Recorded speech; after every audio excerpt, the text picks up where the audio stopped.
Mais non, je vais être pourquoi 100% honnête. Aucune mauvaise foi n'est permise dans ce live, vous l'aurez entendu en tout premier. Bonjour Internet, est-ce que vous nous entendez bien ? Est-ce que les micros ça va ? Je vais être 100% honnête vraiment, Mhm. dans cette session.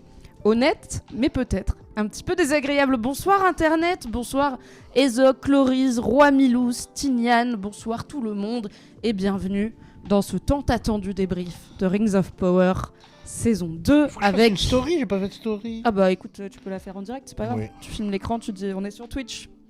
C'est un métier, hein, vous savez. Mes caleçons et tout, c'est pas grave. Ça va vous ? Ouais. Je vais vous faire un petit sondage dans le chat pour avoir votre avis sur cette saison. Votez pas si vous l'avez pas regardé. Hein. On est déjà en live. J'ai Mimi pour parler de Rings of Power. Moi perso j'ai détesté. Et Mimi a adoré. Alors ça va être intéressant. À tout de suite sur les internets. Sur l'internet du Twitch de Mimi notamment.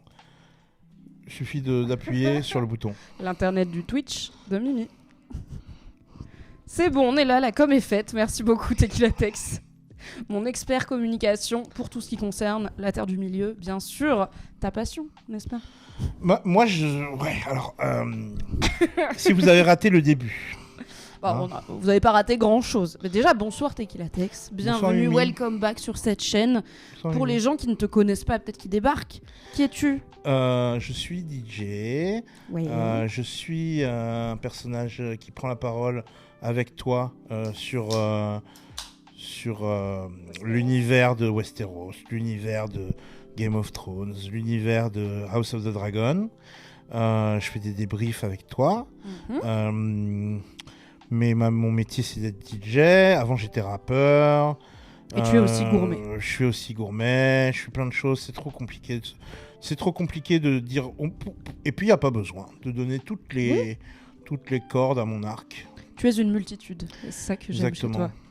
Merci. Et moi, je suis Mimi et j'adore parler de pop culture sur cette chaîne. Et comme on l'avait fait pour la saison 1 de Rings of Power, on s'est motivé avec Tequilatex parce qu'on n'était pas forcément ultra chaud à la base à regarder la saison 2 de Rings of Power. La série Le Seigneur des Anneaux, disponible bien sûr sur Prime Video. Nous allons, spoiler alerte, vous révéler tout ce qui se passe dans cette saison 2 ainsi que dans la saison 1 et partir du principe que vous avez vu les films Le Seigneur des Anneaux. Voilà. Aucun de nous deux n'est un expert de Tolkien. J'ai pas lu le Silmarillion, on va faire comme on peut. Mais si vous avez pas vu la série comme d'hab, qu'est-ce que vous faites là ? Mais bienvenue. Globalement, les spoilers qu'il peut y avoir sur cette saison-là, c'est qui sont les gens, c'est ça ? Pas que. Ce gars-là qu'on sait pas qui c'est, est-ce que c'est lui ? On savait un peu qui c'était quand même. On va en parler. Je laisse Tequilatex finir sa story et j'en profite pour vous faire un petit point actu de mon côté.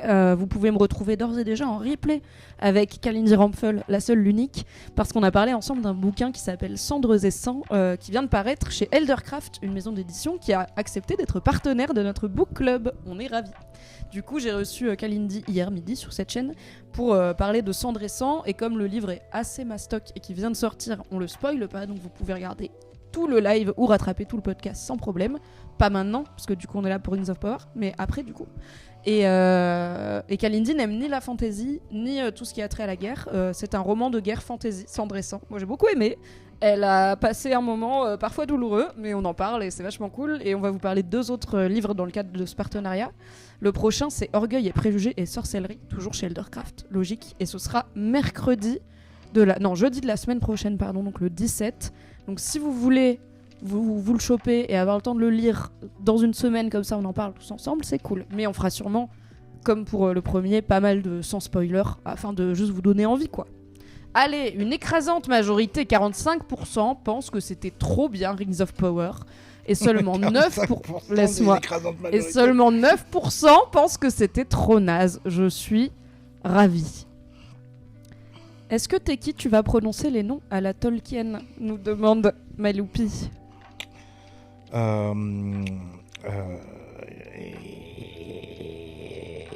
Est-ce que c'est à la Tolkien ? On sait pas parce que il les a prononcés lui. On sait pas si c'est comme ça qu'il les prononçait. Je pense que oui, hein. Il devait avoir un guide de prononciation.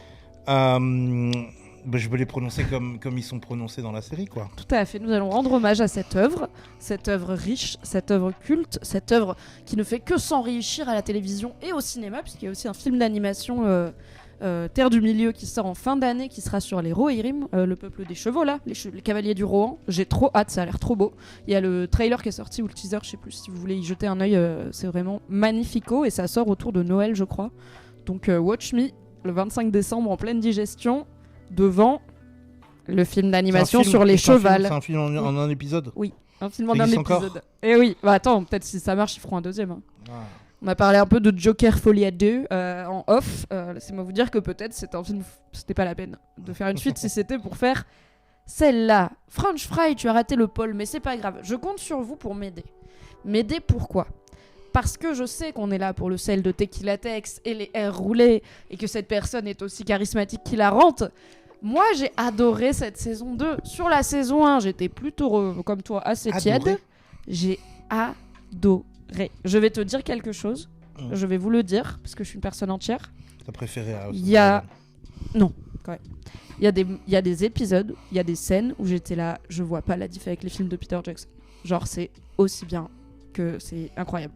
Ce qui est quand même un grand compliment, car la trilogie de Peter Jackson est bien sûr immaculée, parfaite, rien à redire. No notes, à part que le Hobbit, c'était pas la peine, mais c'était l'autre trilogie, donc ça va.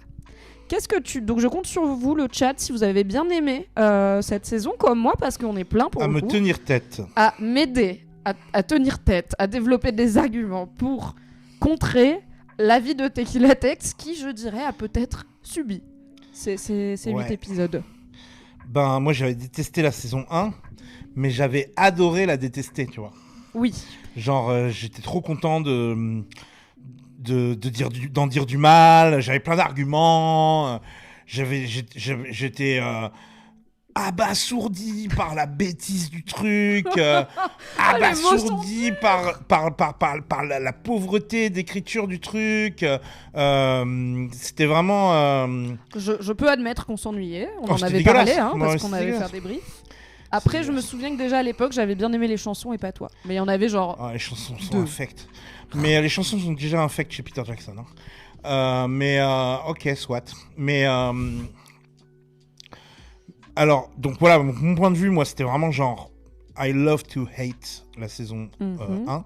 Et on en avait fait, rappelons-le, un truculent débrief qui est toujours dans le top de mes épisodes de podcast les plus écoutés. Nous, on est là, on vous parle de séries qu'on adore, qui nous passionnent, House of the Dragon et tout. On fait un épisode sur une série qu'on n'a pas aimée. Vous êtes là, yes, let's go. Et en plus de ça, bien moins de gens regardent la série qu'on n'a pas aimée. Personne l'avait vu, Rings of Power saison 1, franchement. Et les gens juste aiment la haine, quoi. Donc là, je me suis dit, j'ai vu les, mais tu sais, je suis quand même, c'est, tu vois, je suis une bonne patte, comme on dit, parce que j'accepte avec plaisir, parce que c'est toujours bien d'avoir une excuse pour passer du temps avec toi, Mimi, parce que je t'adore, et aussi parce que ça cuisine très bien chez les Mimi. Pour Rings of Power, c'est Nodus qui régale, puisqu'on a fini sa carbonade d'hier soir, qui était incroyable, et il n'en a même pas profité, puisqu'il est actuellement en train de revoir Paranormal Activity pour une soirée film d'horreur, comme chacun sait. Moi, j'ai mangé 2 fois de la carbonade ce soir. Donc, toutes les excuses sont bonnes pour squatter avec Mimi, donc j'ai dit oui. Mais bon, le prix à payer, entrer dans la pâte. C'est 8 heures quand même de Rings of Power. Mais je me suis dit quand même, on va rigoler, ça va être de la bonne grosse merde et on va se marrer, tu vois. Et en fait, les termes. Et en même temps, les trailers me laissaient entrevoir que peut-être que ce sera pas si mal, tu vois. J'avais pas regardé les bandes annonces comme d'habitude, mais je sais qu'elle mettait notamment en avant le fait qu'il y avait pas mal d'action dans cette saison 2, puisqu'une des critiques de la saison 1 qui était peut-être légitime, c'était que pas tant qu'il faut de la bagarre pour de la bagarre, mais que c'était lent et il se passait pas grand-chose pour nous garder vraiment concentrés. Je sais que du coup le marketing avait montré un peu genre, vous vous souvenez le gouffre de Helm, Minas Tirith et tout, pareil, on est dans le même endroit, donc on peut faire aussi. Et donc je suis allé vaillamment. J'y suis allé. La fleur au fusil. Putain, dès le premier épisode, c'était la cata. Mais alors, c'est une cata, mais c'est... Je sais pas comment vous expliquer. que c'est mieux que la saison... C'est là la caméra ? Oui. Je sais pas comment vous êtes, je vous regarde dans les yeux en vous disant ça. Comprenez-moi, vous qui avez les 45% qui ont aimé là. C'est mieux que la saison 1, mais c'est toujours de la merde. Et du coup, c'est moins drôle, c'est moins hate-watchable, c'est moins... Tu te dis, bon, ils ont fait un petit effort, ok, là c'est un peu mieux, là c'est un peu... Ouais, ok, on a... Un petit effort. Ils ont fait un effort, un gros effort, j'en sais rien, un effort en tout cas. Et ok, il se passe un peu plus de trucs, etc. Mais du coup, c'est pas assez bien pour m'émouvoir en fait. Et pour que j'en ai quelque chose à foutre des gens, surtout les gens de Numénor, j'en ai rien à foutre. Alors on va en parler, c'est pas ma storyline préf, j'avoue. Je sais pas qui est qui, j'en ai rien à foutre complet. Alors il y a Mouf qui dit ils ont réussi le pari de faire une série qui avance si peu qu'elle recule, c'est fou. Et qui dit t'es qui, je suis full avec toi. Donc vous êtes au moins 2 dans ta team. Désolé, mais tu vois, je me suis dit bon allez. Et franchement c'est pas ouf et c'est pas assez bien pour me passionner. Donc je regarde et donc je finis par regarder en faisant autre chose en fait. Et ben voilà, du coup je comprends qu'à moitié, mais ça reste tellement simple et bête à manger de la paille qu'on comprend quand même, tu vois. Et donc j'arrive quand même à suivre. Et ben on verra parce qu'on va débriefer les storylines, on va voir si t'as bien tout suivi. Je regarde sans regarder. Attention, il y aura un quiz à la fin. Ça sera au contrôle. J'ai hâte. Et non, il y a pas de quiz. Honnêtement, tu devrais me faire qui c'est lui et tout ça comme tu fais. Ah ouais, indiquer qui c'est qui ça. Et parce que franchement, je vais pas y arriver. Mais une fois que je lirai les noms, ce sera beau. Et donc, Celebrimbor, il était toujours là. Alors, au début, les premiers épisodes, c'est marrant parce que j'ai commencé à compter le nombre de fois. J'ai envoyé à Mimi dès qu'il disait Celebrimbor. Je faisais une note vocale à Mimi dès qu'il disait Celebrimbor. Et je me sentais comme la personne la plus chanceuse de France. Et franchement, c'était marrant et tout. Puis au bout d'un moment, genre, j'en peux plus. Ils le disent trop souvent, donc j'étais genre, j'ai la flemme de sortir. Saison, hein. J'ai la flemme de. Je suis déjà en train de jouer à un jeu sur mon téléphone pendant que je regarde, donc je vais pas sortir la note vocale pour enregistrer Celebrimbor. Si c'était un jeu à boire, ce serait très dangereux. Ouais. Etc. Et on arrive à la fin de la saison et je me suis dit, j'ai déjà tout oublié en vrai. J'ai déjà tout oublié. Parce que je suis pas capable. Mais il s'est passé plein de trucs. Je suis pas capable de raconter ce que je viens de voir vraiment à part. Après, t'as même pas vraiment regardé, t'as fait autre chose. À part à part la golumisation de Celebrimbor. Ce sera peut-être le titre de cet épisode. À part ça, je saurais pas te dire vraiment. Et donc bon. Et tout ce que t'imagines. On doit reconnaître un truc à la série. C'est que la série introduit une nouvelle notion dans le lore. Non, une nouvelle notion dans la manière de faire des séries en fait. Oui. Qui est le spoiler non événementiel. Tu vois ce que je veux dire ? Il est désagréable. Genre, t'as cru que c'était... Tu croyais que c'était ça depuis le début, hein ? Ben, c'est ça. Mais pour moi, ça a jamais ça, été la source. C'est comme si tu disais, à la fin du Seigneur des Anneaux, oui, ils détruisent l'anneau. Je suis là, oui, bien sûr, mais on le sait. Ça veut pas dire qu'on passe pas un bon moment à le voir. Ouais. On sait que Gandalf, il va j'aime pas le tout, faux. tu vois. J'aime pas le faux. Alors, dans ce cas-là, appelez-le Gandalf dès le début, s'il vous plaît. Alors, les Pourquoi showrunners... il y a aucune raison qu'ils se souviennent pas de son nom. Après, je suis pas hyper forte dans le lore de Tolkien, mais je sais que tu peux en fait, ces créatures-là qui sont les Ishtar, visiblement, il est arrivé dans une météorite d'une forme un peu primitive et tout, de genre l'éther où vivent les Ishtar, qui sont pas dieux, mais qui sont genre un peu en dessous.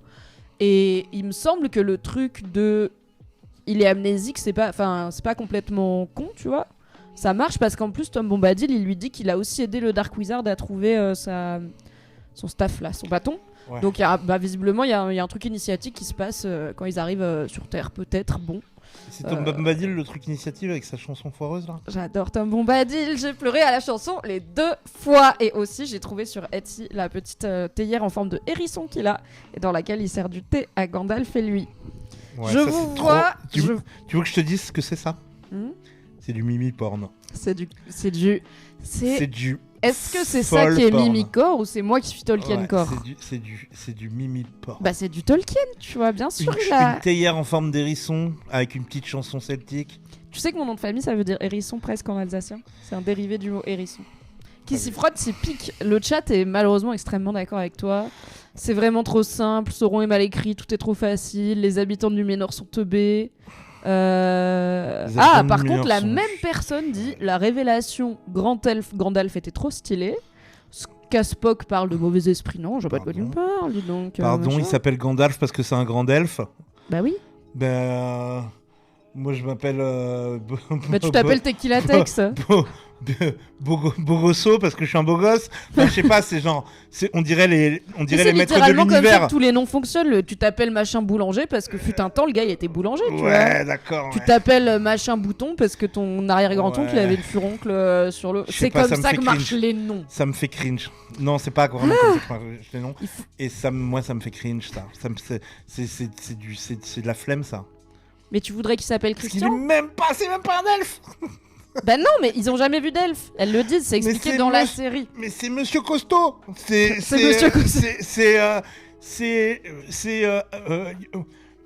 C'est dans Les Maîtres de l'Univers, il y a un personnage, c'est une abeille, il s'appelle genre Abeillor. Tu vois ce que je veux dire? Bah oui, est-ce que t'es là à dire que c'est de la merde les Maîtres de l'Univers? Un peu, ouais, c'est un peu de la merde. Probablement. Faut que tu dises coucou à Bérénice qui dit à demain, t'es qui pour le Nordique?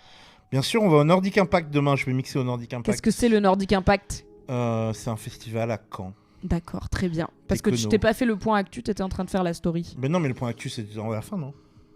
Bah aussi, mais on peut le faire aussi au début. Bon, j'ai fait le mien au début, mais on le fera à la fin, c'est pas grave. Je joue à Caen demain avec King Doudou et Tatiana Jane. Incroyable, King Doudou, j'adore ce nom. Donc on peut dire que tu as toujours trouvé ça téléphoné. J'ai toujours trouvé ça téléphoné et c'est un petit peu mieux la saison 2, du coup c'est moins drôle. Oui, alors je comprends ce que tu veux dire, je suis pas d'accord sur du coup Rings of Power, mais on peut moins ce truc il y a un niveau où c'est tellement nul que c'est MDR, il y a un niveau où c'est bien, et quand c'est entre les deux, ce qui est un peu ce que je ressens avec The Penguin, que toi tu adores, j'adore je suis juste là en mode c'est juste pas très bien, mais du coup c'est pas marrant, c'est juste genre un peu médiocre. Rings of Power saison 1, c'était l'impression que ça m'avait un petit peu laissé, alors c'est compliqué de dire médiocre quand il y a autant de prod et d'épiques et de gens qui travaillent dessus tout ça. En général quand ça se prend trop au sérieux. C'est facile, oui, et c'est facilement rigolo du coup parce que t'es là, les gars, vous roulez l'air dans la forêt, peut-être calmez-vous, tu vois. J'avais pas trop, en fait, je pense, été touché par l'esprit un peu épique justement de l'histoire et ce côté manichéen qui est inhérent à Tolkien. Il y a quand même Sauron, il y a un grand méchant, on le sait. Il y a des êtres qui sont plutôt bons par nature, des êtres qui sont plutôt pas bons par nature, même si on peut avoir les deux en soi, et chacun est capable du meilleur comme du pire. Donc je sais que Tolkien c'est beaucoup plus manichéen que par exemple le Trône de Fer, mais ça m'a plus dérangé cette fois-ci, et c'est marrant parce que je pense que j'ai aimé dans cette saison 2 tous les trucs dont je m'en bats un peu la race dans Le Seigneur des Anneaux. J'ai pas aimé les trucs qui d'habitude m'intéressent dans ce monde-là, et ça me fait un peu penser à House of the Dragon, où à la base j'avoue qu'une série sur les Targaryens, j'étais là, c'est la chose la moins intéressante du monde. En plus, c'est un préquel, on sait comment ça finit, on sait où ça va. Au final, je suis à fond et je suis à fond dans le lore, la magie, les légendes et tout. Et c'est pareil, là, je suis rentrée vraiment dans. Alors, j'ai pas. Tu vois, ça m'a donné envie d'essayer de lire le Silmarillion, ça m'a donné envie de me plonger dans d'où il vient Gandalf, c'était quoi les histoires de Numénor avant. Je suis mordu, voilà, je vais partir en couille en fait, c'est ça qui va se passer. Eh ben ça m'arrivera pas. Je t'ai pas de résumé. Ça m'arrivera pas, j'ai pas du tout été touché quand ils essayent d'humaniser les orques à un moment. Regardez cet orque, il a un enfant et une femme, ouh là là, maintenant on a les orques. C'est leur arc depuis la saison 1 de dire est-ce qu'on n'a pas, genre... En fait on n'a pas demandé à naître, on est là. Ils naissent dans la boue, non? Alors... Ils sont pas censés avoir des enfants, c'est des mammifères les orques? Mais si, ils ont eu des... Il y a toujours eu des... J'ai vérifié parce que c'était un point de contention dans le fandom. C'est canon, dites-moi si je me trompe, que les orques peuvent avoir des familles, des enfants, etc. Genre, dites-moi si je me trompe, mais j'ai vu parce que depuis la saison 1, ça faisait chier tout le monde. Enfin, ça faisait chier les gros nerds de Tolkien. Il faut savoir Moi, je pensais qu'ils naissaient dans la boue. Ils peuvent être fabriqués dans la boue, on l'avait vu dans Le Seigneur des Anneaux, mais je sais pas si c'est que comme ça, parce qu'à la base... C'était des hommes ou des elfes qui ont été torturés. D'accord. Et après, ils en font d'autres, mais pas à partir d'un homme, tu vois. Donc il faut bien qu'ils viennent de quelque part, quoi. Ok. Voilà. Ok. On va rentrer un petit peu dans le dur. Je te propose de faire un peu storyline par storyline. Je veux juste terminer sur cette histoire de famille d'orques là. Ah J'ai oui. trouvé que ça sentait trop le. On va leur montrer. On va leur montrer qui est-ce qui est manichéen dans cette histoire. Ils ont des familles maintenant, ok. Vous Il y a les des aimez enfants. maintenant, ok. Ils sont moches de ouf, abusément moches, genre trop moches, genre exprès moches. Je pense Mais qu'il ils ont pue des de la familles gueule de aussi, hein. ouf. Ils ont des familles et donc maintenant Bah vous oui. les aimez, ok. Et j'étais genre non, j'ai pas envie. Bah c'était pas maintenant vous les aimez, c'était peut-être du coup on les extermine pas gratos. Et Ouais. je veux dire, il y a littéralement un orc qui se retourne contre son chef parce que son chef il sacrifie trop des siens, tu vois, c'est Ouais. vachement... Ok. Enfin c'est un arc que moi j'ai trouvé cool et qui était pour le coup déjà amené dans la saison 1 puisque c'était tout le personnage de Hadar qui était en quête d'un endroit où vivre pour ses enfants, Ouais, c'est-à-dire ouais. tous les orques, et qui avait cramé les Southlands pour en faire le Mordor pour dire comme ça on habite là. Vous nous faites pas chier, juste on habite là. Le problème c'est que bon, si tu rases le pays de quelqu'un pour habiter dessus, Ouais. ça va causer des problèmes. Les gens vont être vexés. Bah mais ouais, du coup, mais c'est pas comme ça sortait du chapeau, tu vois. Ça a toujours été l'arc de Hadar de montrer que les orques, peut-être, méritent. Donc du coup, Hadar de il se fait vivre. canner parce que il a trop sacrifié d'orques. Et aussi parce que Sauron a évidemment un pouvoir de persuasion assez élevé. Mais, Parce que Sauron il va pas sacrifier plein d'orques. Bah si, immédiatement, il tue son homme de main. Enfin, Ben voilà, et je trouve ça capillotracté. D'accord. Ok. On va Je trouve faire que- je trouve que storyline c'est par storyline. Exprès pour faire mentir les gens qui disent Les gens qui disent que quoi que c'est trop manichéen. Bah c'est... En quoi c'est moins Ah, parce que t'es là en mode... Ok, ils ont rendu les orques un peu sympas pour être moins Ouais, c'est des manichéens. ficelles de... Ok, oui, toi tu vois l'enfant et t'es là, je comprends sur quel bouton vous appuyez, ouais, ça marche pas. exactement. Ouais. Bah écoute, moi, alors, je dis pas que tout était parfait, on va peut-être commencer par les storylines que j'ai pas trop aimé comme Vas-y, ça, vas-y, on va rigoler. je t'interromps plus. Mais non, mais on est ensemble, Tequila Tex. Mais je vois quand même sur le chat qu'il y a quand même des gens qui ont été émus par le destin de Hadar, et c'était pas ma plus grosse émotion, mais parce qu'il y avait pas de chanson. Moi Mais déjà, j'en fais partie. j'ai mis tous les épisodes à comprendre que c'était le même mec que dans la saison 1, joué par un autre acteur. Oui, bah, mais en vrai c'est confusant parce que l'intro de la série, de la saison, c'est un flashback où il y a Hadar et Sauron qui ont pas la même tête que dans la saison 1. Ouais. Sauron parce qu'il se fait buter et il prend une autre forme humaine qui sera Halbrand, l'acteur Ouais. qu'on a vu dans la saison 1. Mais Hadar il reprend jamais sa tête de la saison 1 parce qu'ils Ouais. ont changé d'acteur et j'étais Ouais. là, mais vous allez perdre les gens, mettez pas les... Ils vont pas comprendre pourquoi Ils lui m'ont après c'est Sauron, il a pas la même tête et lui il a la même tête, ça Ils m'ont n'a aucun sens. perdu complet, j'ai rien pigé. Après, Hadar, il y avait un gars avec les cheveux longs et la tête grise et qui était moins dégueu que tous les orques dans la Ouais. saison 1, bah c'est le même dans la saison 2, mais c'est pas le même acteur. Ouais, mais j'étais genre, ça doit être la même race, ça doit être un autre gars de la même race. Ah, ok. Ça doit Franchement, être le ils se mec- ressemblent plus c'est- que les c'est- deux acteurs qui ont Moi, fait je croyais que Dariona c'était Harris. Morgoth ou je sais pas quoi, tu vois, genre le papa de Morgoth, Sauron. il est mort, ils l'ont vaincu. Il est mort. Ils l'ont vaincu. Et il est goth. Alors Il on est l'a appelé Morgoth. Morgoth.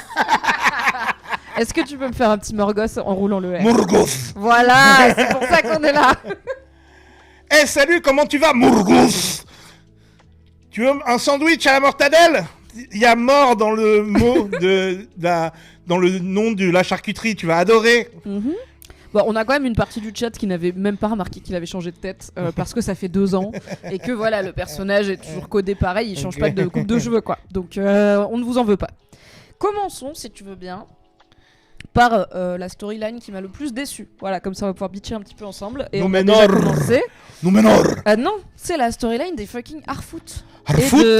Alors pas Rien 100% du pigé. Stranger alias Gandalf parce qu'il y a Tom Bombadil, mais j'étais vraiment en mode pourquoi c'est Mad Max. On a les Harfoot qui du coup leur arc cette saison à Nori et Poppy, c'est qu'elles sont dans le désert, elles accompagnent le Stranger qui cherche la constellation où il pense pouvoir trouver des réponses à qui il est et comment il peut contrôler sa magie. Ils sont séparés par des genres de rangers Mad Maxiens aux ordres d'un Dark Wizard qui est peut-être ou peut-être pas Saruman. Et du coup, The Stranger, il va faire C'est ça. Saruman ou pas? Moi, je trouve juste qu'il a les mêmes sourcils. Je pense pas que c'est Saruman. Je pense pas qu'ils vont faire Gandalf et Saruman, tu vois. Je pense qu'ils vont faire lui, c'est Gandalf. Lui, c'est un autre Dark Déjà, Wizard. surtout que Saruman était censé être gentil, non? À un Bah moment. oui, dans Le Seigneur Ils sont des censés- Anneaux, il lui fait confiance, Gandalf, au début. Ouais, Donc si c'est lui, je suis là, bah gars, Gandalf, il est un peu con, quoi. ouais, S'il se fait avoir deux, comme on dit. ouais. Trompe-moi Fool une me fois, once. honte à moi. Shame on me, Mhm. fool me twice, shame on you. Non, c'est l'inverse. Fool me Fool me once, shame on you. Fool me twice, shame on me. Shame on me. Voilà. Still shame on me. Et pendant ce temps, Nori et Poppy, qui d'ailleurs Fool leur me est three tombée times, dessus parce peut-être qu'elle shame on you. les a suivis depuis on ne sait pas quand d'ailleurs. Ils ont pas d'eau, ils ont pas de provisions, ils sont au milieu du désert. Je suis là, quel est le plan finalement exactement? Il n'y en a pas. Et Nori et Poppy tombent bien heureusement sur les Harfoot du désert qui s'appellent, je l'ai noté tellement j'ai décidé de pas m'en rappeler. Je le retrouve plus, au secours. Nori et Poppy, les Stours, voilà. Les Stours, des Harfoot proto-hobbits du désert qui eux sont sédentaires et vivent dans des réseaux de caves en pierre très sympas, et des petits, un petit soleil et tout. Est-ce que toi tu trouves ça génialissime que genre le petit tuyau de scénaristique qu'ils ont trouvé pour wink wink enrichir le lore des hobbits, ce soit il y a des hobbits qui sont comme ça et des hobbits qui sont pas comme ça. Waouh. Non, je suis pas fascinée. J'avais pas détesté les Harfoot dans la saison 1 parce que les Harfoot n'existent pas dans le livre si je me souviens bien. Je comprends qu'ils ont créé des proto-hobbits pour expliquer le lien entre Gandalf, le lien un peu spécial que Gandalf entretient avec le peuple des hobbits. J'avais bien aimé la chanson dans la saison 1, mais là, Nori et Poppy chez les Stours ou je sais pas quoi, j'étais là, on en a rien à foutre, c'est terrible, on en a rien à foutre et en même temps, vous êtes chassés par des gars qui sortent de Mad Max et qui font 8 fois votre taille, j'ai du mal à comprendre comment vous allez survivre longtemps à ce qui se passe, quoi. Est-ce que les gars qui les chassent, c'est les gars qui ont les éléphants dans Seigneur des Anneaux, c'est les humains méchants là? On ne sait pas exactement. J'ai vu des théories comme quoi ce seraient les futurs Nazgûl. Pourquoi pas? Ou les Ringwraiths, je crois que c'est ça. Non, les Ringwraiths, c'est des rois humains. C'est tous des rois humains? Ouais. Mais oui, ils disent. On Parce était qu'ils des ont rois des avant. rings. Ah oui, c'est vrai. Mais en tout cas, ils disent. Donc en fait, les Rangers sont masqués. Hein. Alors, ils ont un masque de métal, donc on les voit pas. Ils disent qu'ils portent ce masque à cause de ce que le Dark Wizard leur a fait. Et ils disent nous étions des rois avant. Donc peut-être que ça va être des genres de généraux à dos d'olifants, hein. C'est très possible ma foi. Ça leur irait bien. Pour l'instant ils ont des chevaux. Timothy Olyphant. J'adore Timothy Olyphant, bien sûr. Pas de relation entre Timothy Olyphant et les olifants qui sont des... Peut-être que son nom vient de là, on parlait de Letty, peut-être que son ancêtre était éleveur d'olifants. Du coup il s'appelle Timothy Olyphant. Ça prouve bien que les noms ne marchent pas comme ça. Les noms marchent comme ça parfois, voilà. Donc moi-même je n'ai pas connecté avec cette storyline et j'étais assez déçue parce que j'ai l'impression que et j'espère un peu, en fait je serais pas fâchée si on voit plus du tout les Harfoot, en tout cas Nori et Poppy jusqu'à la fin, et que juste à la fin on les voit peut-être retrouver Gandalf ou quoi, enfin en tout cas leur chemin se sépare ici. Je suis pas sûre qu'on a besoin de les suivre pendant encore plusieurs saisons, sachant que ça a été renouvelé pour une saison 3 c'est sûr. Ils misent sur 4 ou 5 saisons, je crois, en espérant 5, parce que 8 épisodes, c'est pas si long pour avancer. Et je suis là, en fait, si c'est pour qu'ils se séparent à la fin, pourquoi on a 8 épisodes de Nori qui est là, les Stroproust, il est où le Stranger, c'est mon ami, et le Stranger qui est là, oh Tom Bombadil, un bâton ou une amie, qu'est-ce que je dois choisir? Et je suis là, mais vous allez vous dire ciao à la fin, anyway, on peut expédier un petit peu, quoi. Et j'ai pas vraiment cru à ce peuple, j'avoue, les Stours. Toujours les cheveux sales. Ah ça. Il aurait pas pu faire. C'est des hobbits, mais ils sont différents. Ceux-là, ils ont les cheveux propres. Ceux-là, ils ont le shampoing. Non, ça continue à stocker un peu de la bouffe dans ses cheveux. Puis il y a le gars là qui tombe in love de Poppy. Il bouffe des cafards littéralement, donc ça va pas du tout, c'est pas possible. T'as pas aimé la... Non, Moi non, j'ai non. bien aimé. J'ai bien aimé. J'ai trouvé ça rigolo Non. quand le Stranger essaye de faire jaillir des fruits ou de la nourriture et que ce qui jaillit c'est pas de l'eau mais des cafards, et Nori est ravie parce qu'elle est là, oh mais trop bien, on a de la bouffe. Et je suis en mode, déjà il y a des cultures qui mangent des insectes, tu vois, et en fait c'est un peuple de survivalistes les Harfoot, donc je suis là, ouais ils sont pas difficiles. J'étais pas prêt. C'était tôt dans la saison, j'avoue. C'était je crois épisode 1, vraiment l'arbre grouillant de cafards, ou épisode 2. J'ai une phobie. Ah pardon, je savais pas. Oh non, Oublions mais ça va. ça. Non, mais on peut en parler, mais c'était dégueulasse. C'était un peu crado, ouais. Mais c'était un peu très CGI, tu vois, ça me fait penser limite à la momie ou quoi. C'était bon. Ouais, c'est vrai. C'était pas les meilleurs effets spéciaux de cette saison, on va dire. Et il y a Poppy qui trouve un amoureux, voilà, dans ce peuple des Stours, où vraiment ils s'échangent de regards et après ils se font des bisous. J'étais là, oh là là. C'était vraiment trop rapide. Et c'était terrible, vraiment genre. bizarre, quoi. C'est pas marrant. Bah, ça nourrit un peu ma théorie selon laquelle aucun couple n'est intéressant dans la Terre du Milieu. Genre, il y a plein d'histoires d'amitié, de liens entre les personnages, mais la romance, ça marche jamais. Ah, désolé, mais Frodo et Sam est intéressant. l'amitié, ça compte. Alors, il faut que je vous dise aussi un truc. Ce qui a renforcé ma haine de Rings of Power, c'est que l'autre jour, j'ai décidé avec ma copine de mater La communauté de l'anneau. La communauté de l'anneau. On le connaît tous les deux par cœur, on l'a vu. Bien C'est sûr. pas genre elle découvre, tu vois, c'est bon, on le connaît par cœur et tout, y a pas de problème. Moi, ça faisait longtemps que je l'avais pas vu et je me rappelle, enfin, je savais que j'aimais, j'ai adoré ce film quand il est sorti, etc. Je l'ai vu en salle, pas de problème et tout. Et je l'ai trouvé encore mieux depuis que j'ai vu Rings of Power en fait. Et j'ai trouvé la comparaison écrasante en fait. J'ai trouvé le truc. J'ai trouvé l'acteur qui joue Gandalf dans Rings of Power. Je l'ai trouvé offensant pour Ian McKellen. Quand même, il s'en sort pas mal. Franchement, moi, j'ai trouvé qu'il avait un ou deux dialogues un peu trop d'exposition. Notamment... Moi, c'est en termes de charisme surtout. Je suis d'accord, c'est pas Ian McKellen, et en même temps, qui est Ian McKellen à part Ian McKellen. Après, je trouve pas non plus qu'il limite à fond, donc je suis là, ok, do your thing. Et j'attends de voir, tu vois, pendant 2 saisons, il était juste en mode amnésique. J'attends de voir quand il prendra un peu confiance en lui, est-ce qu'il fera Gandalf. Pour l'instant, il vient de se rappeler de son état civil, le monsieur. Faut faire la pirouette mentale de l'un n'est pas la suite de l'autre, mais c'est 2 adaptations différentes d'une même œuvre. Oui. Mais comme ils arrêtent pas de mettre les mêmes persos, j'arrive pas à faire cette pirouette mentale. Et quand je vois Gandalf, quand je vois Grandelf, j'espérais jusqu'au dernier moment qu'ils nous disent « Eh non, c'est Saruman !» ou « Eh non !» Bah, il y a d'autres l'autre mec, Blue tu vois. Wizards. Ouais. En fait, ce que disent les showrunners, c'est que à la base, dans la saison 1, quand ils l'ont écrite, ils n'étaient pas partis pour que ce soit Gandalf. Ils savaient que c'était un Blue Wizard, que ça pouvait être Gandalf, mais que ça pouvait aussi ne pas. Et dans le livre, il y a pas grand-chose sur... En fait, normalement, Gandalf, il est pas là pendant cette période qui s'appelle le Second Âge. Il apparaît qu'au 3e Age, qui arrive du coup après les événements de Rings of Power. Et... Par contre, il y a des mentions, par exemple, de Gandalf avait toujours aimé les elfes. Il avait d'ailleurs passé longtemps invisible à leur côté. Non, les elfes. Okay. Il avait passé, c'est la quote que citent les scénaristes, les showrunners. Gandalf aimait beaucoup les elfes. Il avait passé longtemps à leur côté, je sais plus, Luminor, machin, invisible. Et du coup, il y a des idées de Gandalf, il a fait des trucs et personne le sait parce qu'il était invisible. Okay. Et peut-être ils l'ont pas raconté parce que c'était pas hyper important. Et du coup, ils se permettent, entre guillemets, il y a une faille qui dit on peut imaginer que Gandalf était là. Donc eux, à la base, ils avaient ce personnage de Blue Wizard amnésique. Et c'est en le créant. Tu veux dire qu'ils n'avaient pas prévu que c'était Gandalf ? Ils étaient pas sûrs que ça soit Gandalf. Et ils étaient. Parce que je pense qu'il y a ça casse la magie encore plus pour moi.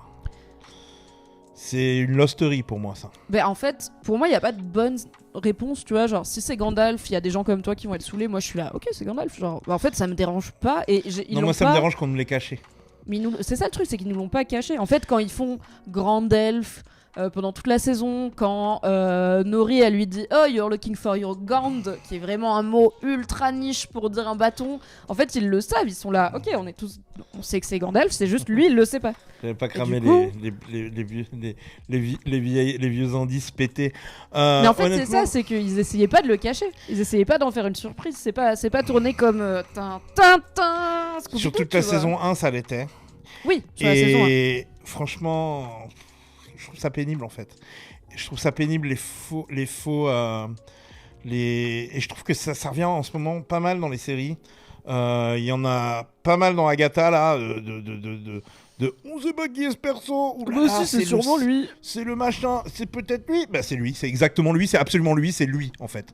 Et genre c'est un mystère mais pour bien aucune Agatha. raison en fait.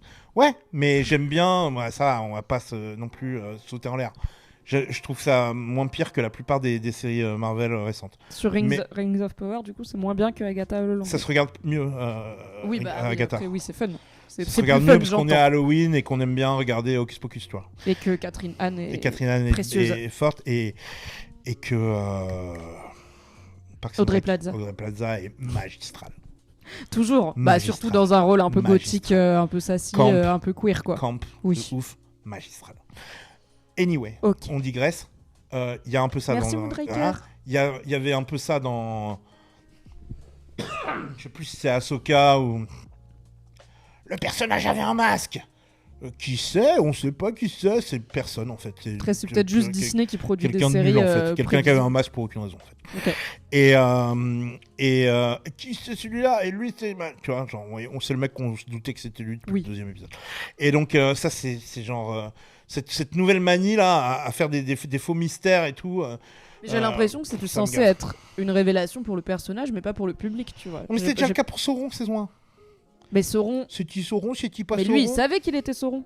Oui. Là, mais- le personnage, il sait pas. C'est ça que je te dis. Dans la saison 1, ouais. la surprise, c'était Hot Guy, c'est Sauron pour nous. On Ouais. peut débattre sur est-ce que c'était surprenant ou pas. Bon, voilà, on a fait un podcast sur Ça la saison 1. l'était pas. Écoutez-le. Pas du tout. Moi, je pense, enfin, voilà. Dans la saison 2, pour moi, Gandalf n'est pas censé être une révélation pour nous, mais c'est juste le personnage qui redécouvre son nom et qui redécouvre ses pouvoirs et du coup qui a des idées sur comment trouver son rôle dans ce monde parce qu'il sait pas pourquoi il a été envoyé là. Ah, il y a Table qui dit j'ai raté la première heure, je suis là pour hate à fond. Est-ce que ça a bien hate au début? Je répondrai à cette question par Tequila Tex est en forme. Tequila Tex a repris de la carbonade. Tequila Tex n'a pas adoré cette saison 2. Ok, bon, j'entends que... Et du coup, donc ça c'était les Harfoot. Gandalf, il est séparé d'elle et il cherche à la fois son bâton de sorcier, un moyen de contrôler ses pouvoirs et les fameuses étoiles qui devraient pouvoir lui révéler sa destinée et tout. Et il tombe sur la chaumière d'un petit roux, un Ouais. peu sympa, un peu voilà, tu vois, nonchalant et tout, qui Un s'appelle vrai convenient character. Bombadil. J'adore Tom Bombadil, je l'aime tellement, j'étais si heureuse. Tom Bombadil, il a jamais été mis à l'écran, je crois, en live action. Il Est-ce que était c'est dans la version un peu animée. ton patch face, ton Oui. Bombadil? Exactement. Mais Patchface est aussi mon Patchface. Donc, Ouais. mais Tom Bombadil fait moins badé. C'est un perso qui... Tom Bombadé. En tout cas. C'est un perso qui est dans les livres et qui est voilà un être extrêmement vieux, comme il dit, je suis The Eldest. Il était là avant, qui est tout. Ça a été une des premières créations de cette force divine qui a créé l'univers. Désolée, encore une Donc fois, je suis globalement pas une tortue étudiante de avec des gens Tolkien. dessus, c'est ça? Bah la tortue, la première fois qu'elle a fait un bonhomme et qu'elle lui a donné la vie, elle a fait Just One Guy, c'est Tom Bombadil. Ok, Et d'accord. elle a fait ce petit gars. Et donc c'est une force de bien sûr de sagesse et de pouvoir, mais qui ne se mêle pas des affaires, en tout cas pas directement, des affaires de la Terre du Milieu. Par contre, là, on voit que il peut aider Gandalf, mais il dit, si je me trompe pas, qu'il a aussi aidé le Dark Wizard à trouver son bâton de pouvoir et son nom, et donc à trouver sa Rappelle-moi place comment dans le il est monde. le bâton de pouvoir du Dark Wizard. Je sais pas, c'est un bâton. Il est en métal ou il est en... Ah, oh, bonne, attends, on va googler. Parce que j'ai entrevu un truc sur le bateau de Sauron est en métal et ça symbolise la révolution industrielle. Et c'est pour ça que Lord of the Rings est une critique de la révolution industrielle, parce que Saruman détruit la nature pour fabriquer des orques. Ça, il me semble que c'est une lecture assez classique, oui, Ouais. de notamment le personnage de Saruman. C'est du métal, hein, on dirait. Aïe aïe aïe. Le Dark Wizard. Il y a de la je sais pas, symbolique en tout cas, dans l'air. c'est du bois solide et Il y a de la foncé. symbolique dans l'air. On a entrevu. Bah on après, a l'amour, entrevu. l'amour de la nature et de l'équilibre de toute chose, c'est quand même central pour Tolkien et et dans Le Seigneur des Anneaux, donc c'est pas surprenant. Déjà dans la saison 1 de Rings of Power, il y avait l'arbre magique qui meurt. Là, il y a les Ents de retour et tout, tu vois, genre. On a entrevu une biche dans la forêt qui était la symbolique du choix cornélien. Attends, House of the Dragon, il y a un cerf albinos qui vient voir la fille du Horrible, roi horrible. sur une falaise Horrible. et t'es pas aussi salé, hein. Horrible. Alors vous avez kiffé. Steel Marty, moi j'ai kiffé. Oh, Steel Marty qui dit j'ai même préféré à la dernière saison de House of the Dragon. Tequila Tex a moins kiffé. C'est quoi? C'est merveilleux de s'émerveiller sur les choses. Mais oui, et puis c'est bien quand on n'est pas d'accord aussi. Qu'est-ce que t'as pensé de ce bon Tom Bombadil? Est-ce que tu connaissais le perso? Ouais. Ok, Parce que j'ai lu les bouquins. c'est vrai. Il est dans les Bravo. bouquins. Oui. Donc je connaissais le perso, je me rappelais pas vraiment. Et j'ai trouvé qu'il avait une seule fonction, c'était de faire des révélations aux personnages qui avaient besoin d'avoir des révélations. C'est globalement Tom Bombadil, hein. Mais il y a aussi les chansons. Et j'ai trouvé les chansons slightly annoying. Moins... J'aime bien parce qu'il y a tellement du poids dans ce slightly.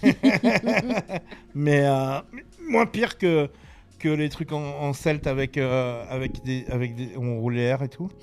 Mais ok, why not, le sage, quoi, le personnage du sage qui apprend aux gars des trucs nous on sait déjà, donc c'est anticlimactique au possible et pas satisfaisant. Je vois pas en quoi c'est pas satisfaisant que la réponse ça soit l'amitié, dans le sens où c'est le thème littéralement de par exemple la communauté de l'anneau. Si j'avais envie de regarder un truc où la réponse était l'amitié, je regarderais Mon Petit Poney en fait. One Piece. Non mais dans le Seigneur des Anneaux la réponse aussi c'est l'amitié, tu vois. C'est ça, mais t'es pas resté avec Frodon. Nous on le sait. Ouais, mais au moins il y a un Peter Jackson qui met un peu des trucs gore marrants au milieu. Et moi, c'est surtout ce que j'aime dans ce que je me suis rendu compte de ce que j'aimais dans Le Seigneur des Anneaux, c'est genre oh là il va y avoir une scène iconique où ils sont sous le truc en bois. Oh là il va y avoir une scène iconique où les mecs débarquent. Ah là, est-ce qu'il y a eu le jumpscare de Bilbo? Non, c'est après quand il le revoit chez les elfes. Tu vois ce que je veux dire, genre pas juste chiller dans la comté, quoi. Non. Du tout. Non, alors que moi, c'est ma passion. Surtout pas. Très bien. J'ai peur des insectes. J'aime pas les. Tout est trop petit. Je vais tout cogner. Non, j'aime pas chiller dans la contrée. Non. Tout le monde est irlandais. Tout le monde est irlandais, mais les Irlandais pas marrants. T'irais chiller où en terre du milieu? Chez les elfes. Franchement, esthétiquement, ce serait Mordor. Esthétiquement, ce serait Mordor, je pense qu'il y a des bons barbecues en plus. Il y a moyen de se faire des petites bouffes, quoi. Ou alors, machin a appelé et truc et Gondor a répondu là. Ok. Tu vois? Ouais, chez les gars. Tu vois? Ouais. Ouais, si. Non, l'espèce de... C'est quoi les ruines là où il y en a un qui canne? La Moria? Non, les ruines, il y a des ruines un peu jolies, un moment un peu Dans le Seigneur des Anneaux? Ouais, un peu grec. Non? C'est là où il y a les trolls? Ouais, peut-être. Non, mais oui, c'est possible. Non, même là, à la fin, la bagarre finale... Non, mais des ruines, pas des mines. Des ruines, non, des ruines. Des ruines d'une ville un peu... Oui, mais à un moment, tu sais, il y a 2 trolls qui sont pétrifiés par le soleil parce que Gandalf, il avait cassé un rocher. Je crois que c'est vers des ruines. Mais, mais non, mais il passe à côté des ruines d'Eregion, la ville qui est détruite oui, c'est ça. dans cette saison de Rings of Power. Ouais, d'accord. Donc, tu irais vivre chez les elfes après qu'ils aient été décimés. D'accord, ouais, voilà. C'est sympa comme... Ouais. Parce que sinon, c'est un peu construire ta maison sur un cimetière indien, mais d'accord. Elfe encore en vie. C'est un peu trop... On se fait un peu chier. Non, mais surtout, c'est des formes un peu trop naturelles, j'aime pas. D'accord. J'aime pas quand c'est trop naturel et arrondi. Et tous les trucs Minas Tirith, pierre blanche et tout, t'aimes bien? Ouais. T'as dit Mordor en premier, donc bon, c'est pas un bon guess. Moi, j'irais bien évidemment dans la comté. Il n'y a pas de surprise dans cette réponse, tout comme il n'y a pas de surprise dans l'identité de Gandalf, le grand elfe. En Nouvelle-Zélande, en vrai. Bah oui, je sais, j'irais bien, mais c'est loin et c'est cher. Ah, Steel Marty dit « Je suis grave bon public, j'avais rien vu venir avec l'épreuve de l'amitié. » Revenons à Tom Bombadil. Qu'est-ce que t'en as pensé? Donc, personnage d'exposition, qui fait des chansons. Il m'a fait ni chaud ni froid, j'ai regardé mon téléphone. C'est dur. Moi, j'ai adoré. J'ai adoré revoir cet acteur que j'avais beaucoup aimé dans Black Mirror épisode 1, où il joue le Premier ministre britannique à qui on fait du chantage, qui doit faire des choses avec un cochon.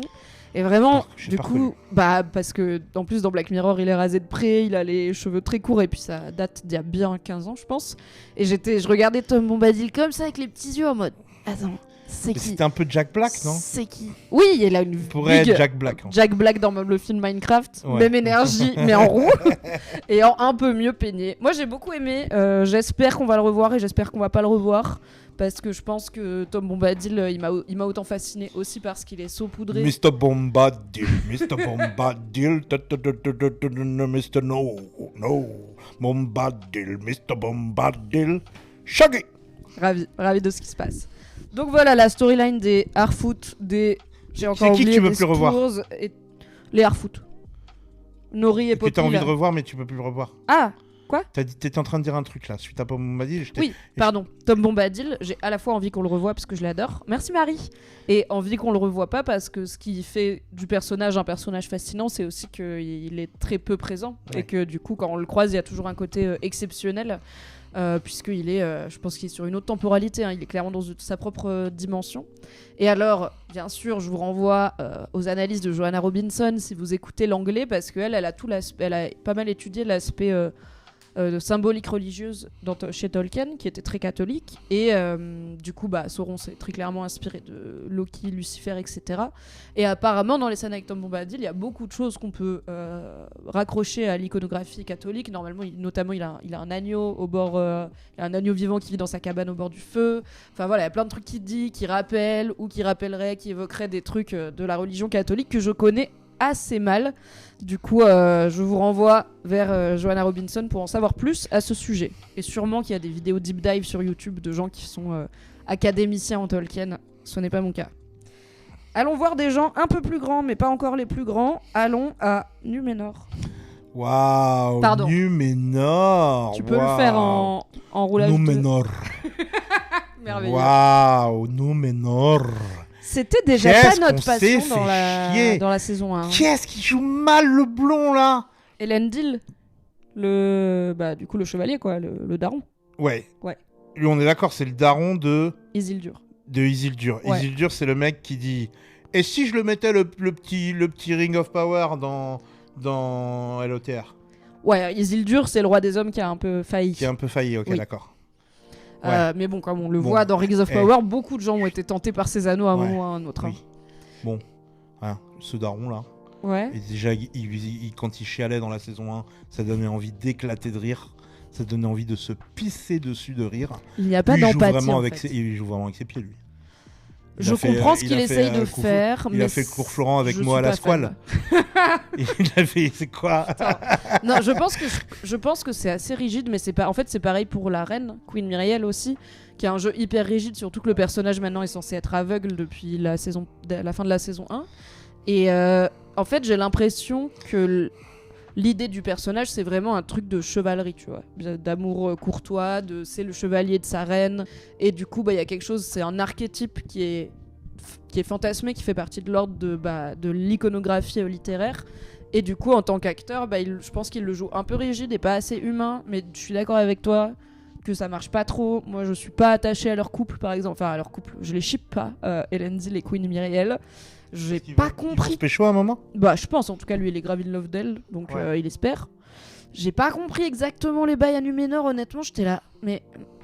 Et alors, il y a un autre mec qui ressemble à Jack Black qui devient roi. Ouais, Pharazôn. Parce qu'il y a un aigle. T'as bien aimé le gros aigle ou pas ? Moi, j'ai pas compris pourquoi il était là. Ah, moi, ma théorie, c'est qu'à l'aigle, il vient pour. En gros, c'est un signe des dieux, comme dans le Seigneur des Anneaux, c'est des envoyés divins là, machin. En gros, moi je pense il vient pour dire... Des Valar, on est d'accord. Des Valar, les dieux, c'est les Valar. Je crois. Okay. Oui, peut-être que c'est de ça qu'il dit qu'il est l'envoyé à Natal. C'est qui lui ? C'est Sauron quand il est blond. C'est son nom de Sauron quand il est blond. Ah d'accord. C'est plus Halbrand. Mais on en parlera bien sûr, on fera un long point Sauron. Ah oui, d'accord. Ah oui, le roi des cadeaux là. Lord of Gifts.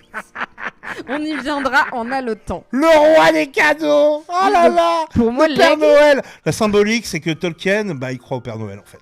Ça doit être ça. Et donc, il a imaginé qu'il y avait un roi des cadeaux. Mais il est méchant. Et en fait, c'est le Père Fouettard qui s'est déguisé en Père Noël. Et il est où, Guignol ? Dites-nous les enfants, il est où, Guignol ? On va le taper. Tu es très désagréable. Non, du coup, moi, je pense que l'aigle, il arrive pour signaler que c'est pas une bonne idée de destituer la reine Myriel, parce qu'elle représente aussi, il parle des faithful. En gros, si je me souviens bien, Numénor, les bails, c'est que ils ont pas voulu, ils ont lutté contre Morgoth, ils ont pas été compromis par Sauron et Morgoth la dernière fois. Du coup, ils sont humains mais magiques quand même, parce qu'ils vivent genre 3 fois plus longtemps et tout. Mais leur religion, leur foi est en train de perdre du terrain à cause des hommes cupides comme Pharazôn. Et pour moi, l'aigle, il venait Pharazôn, il est genre laïque, c'est genre on l'aime pas parce qu'il est croit pas en Dieu, c'est ça ? Non, je pense qu'il est capitaliste principalement, et surtout un peu arriviste pour le moment. Et je pense que l'aigle, il venait dire c'est pas bien de destituer la reine parce qu'il arrive en plein débat, mais comme Pharazôn il le récupère à son compte entre guillemets, l'aigle il parle pas, il aurait pu être plus clair, je suis d'accord, il s'en va, et comme la reine elle est aveugle, elle le voit même, personne lui dit il y a un aigle géant en fait, tout le monde arrête de parler et d'un coup tout le monde fait Pharazôn, elle a dû rien comprendre la pauvre. Ouais. Et il y a cette histoire de Palantir, donc la boule de cristal là, ouais, où elle avait un Palantir, donc c'est une snitch, c'est ça ? Ouais, en fait, Donc, parce que Sauron, il était à Numénor dans la saison 1. Halbrand, il était à Numénor, ce qui avait fait un peu des débats, mais on veut pas traîner avec lui. Et puis, à Galadriel, c'est une elfe, ça fait un peu chier et tout. Mais la reine Myriel a été là. Non. Pourquoi Numénor, ils aiment pas les elfes alors que c'est les elfes qui les ont mis là? Je crois qu'ils sont jalmins. Parce qu'ils peuvent pas aller au paradis des elfes. Mais dites-moi si c'est pas ça. Teki est en train de me fumer ma première impression, mais avec style. Mais non, à la fin, on continuera à kiffer, c'est pas grave. On continuera tous à kiffer, mais on aura bien rigolé. En gros, ce qui compte, c'est que, comme la reine, elle avait un palantir, c'est aussi des objets un peu maléfiques, tu vois, les palantirs, c'est des objets dangereux. Et du coup, cette conne de... Comment elle s'appelle? La fille de Elendil, et Arienne, la brune, là.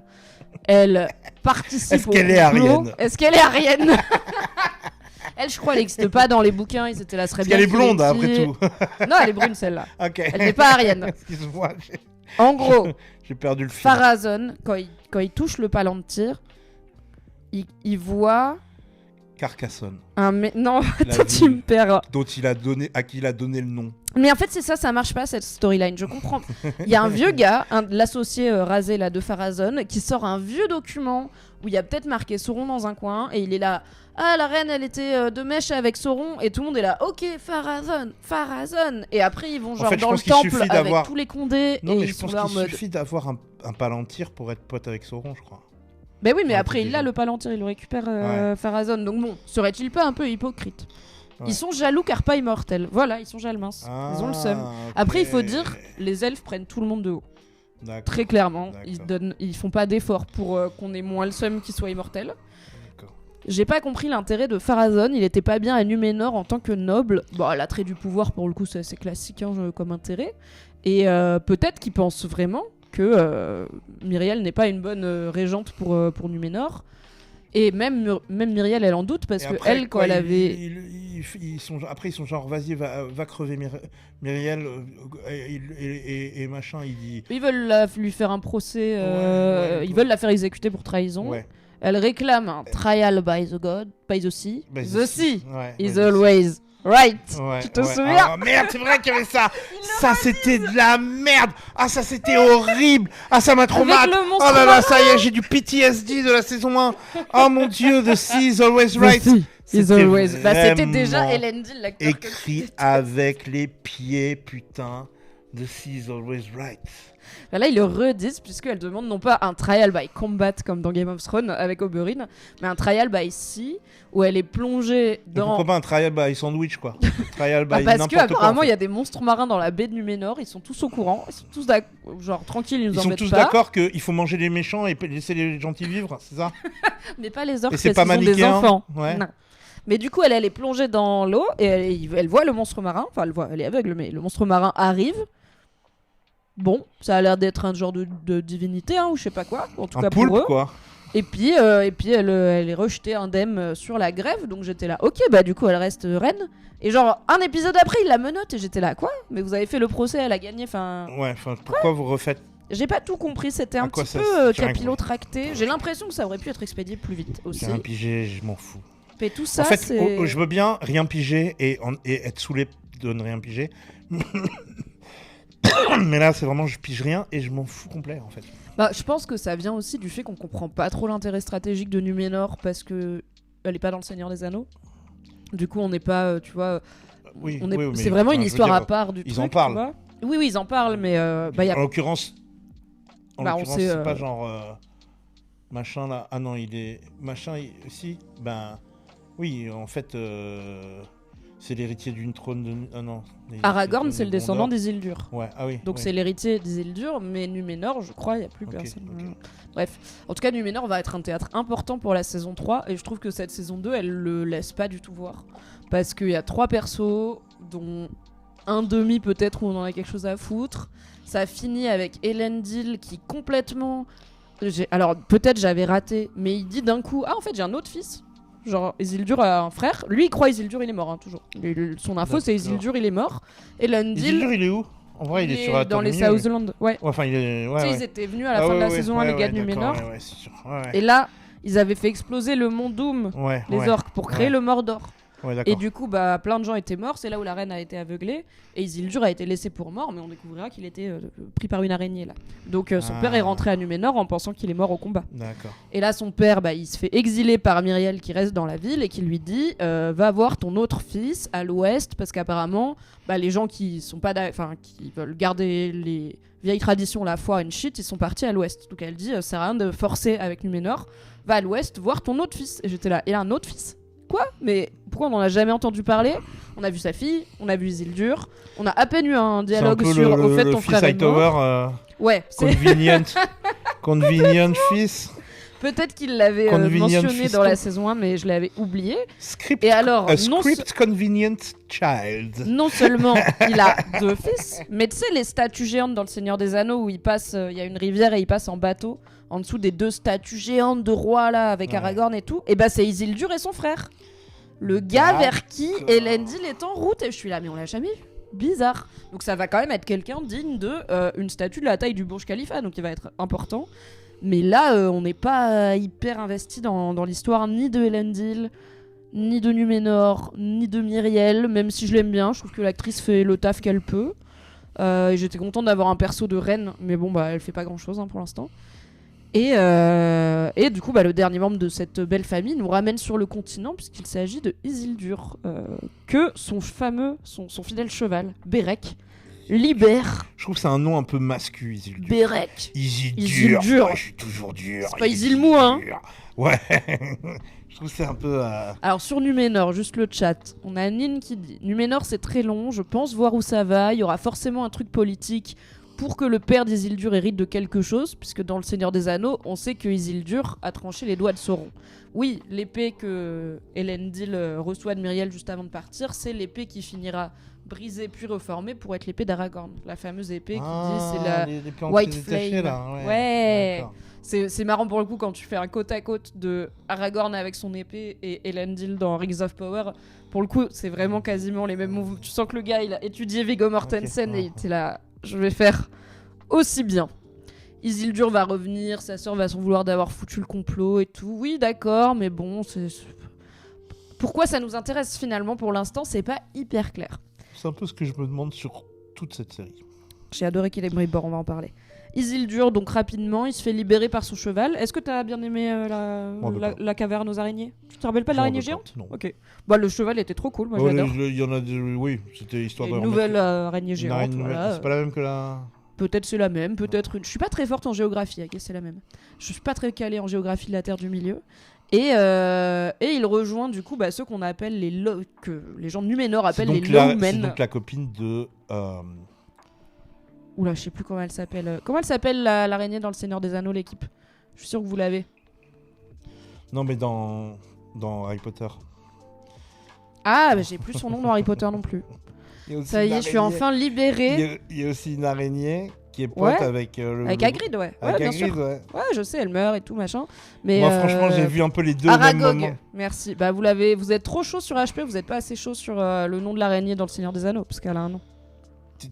T'étais en train de dire que t'étais contente d'oublier des trucs de Harry Potter? Oui, enfin, tu vois, Ok. je peux vider ces tiroirs de mon cerveau. C'est pas grave si j'oublie que le nom de l'araignée c'est Aragog. Je peux stocker autre chose comme par exemple Surtout où est Numénor, qu'Aragog- par exemple, Surtout par rapport à qu'Aragog est à Pelargir. 2 lettres d'Aragorn. J'avoue. Ah oui, Shelob, merci beaucoup. Ah, voilà. Shelob en VO, tout à fait. C'est la grosse araignée du Seigneur des Anneaux. Donc Isildur, il va être réuni avec Arondir, l'elfe aux yeux verts là et aux cheveux courts, qui est un soldat elfe en Ah, il gros. est pas lui, il s'y croit lui. Hein. Ah lui, À lui dans chaque scène, il vit, c'est sa scène de sa vie. Hein. À lui, il est là, putain, quand est-ce qu'ils vont m'appeler Marvel? Putain de merde. Quand est-ce que je vais recevoir un petit coup de fil de Marvel? Putain, mais il y a pas, mais même genre, je sais pas. Quel rôle je pourrais jouer? Quel rôle... je sais pas, ils font plus The Eternals, donc je sais pas. Arrondir, c'est trop drôle comme prénom. C'est vrai que c'est drôle comme prénom. Je vois ce que tu veux dire. Je sais que l'acteur est vachement investi, que pour le coup, il a poncé Tolkien. Genre, il s'est vraiment mis dedans pour respecter le lore et tout.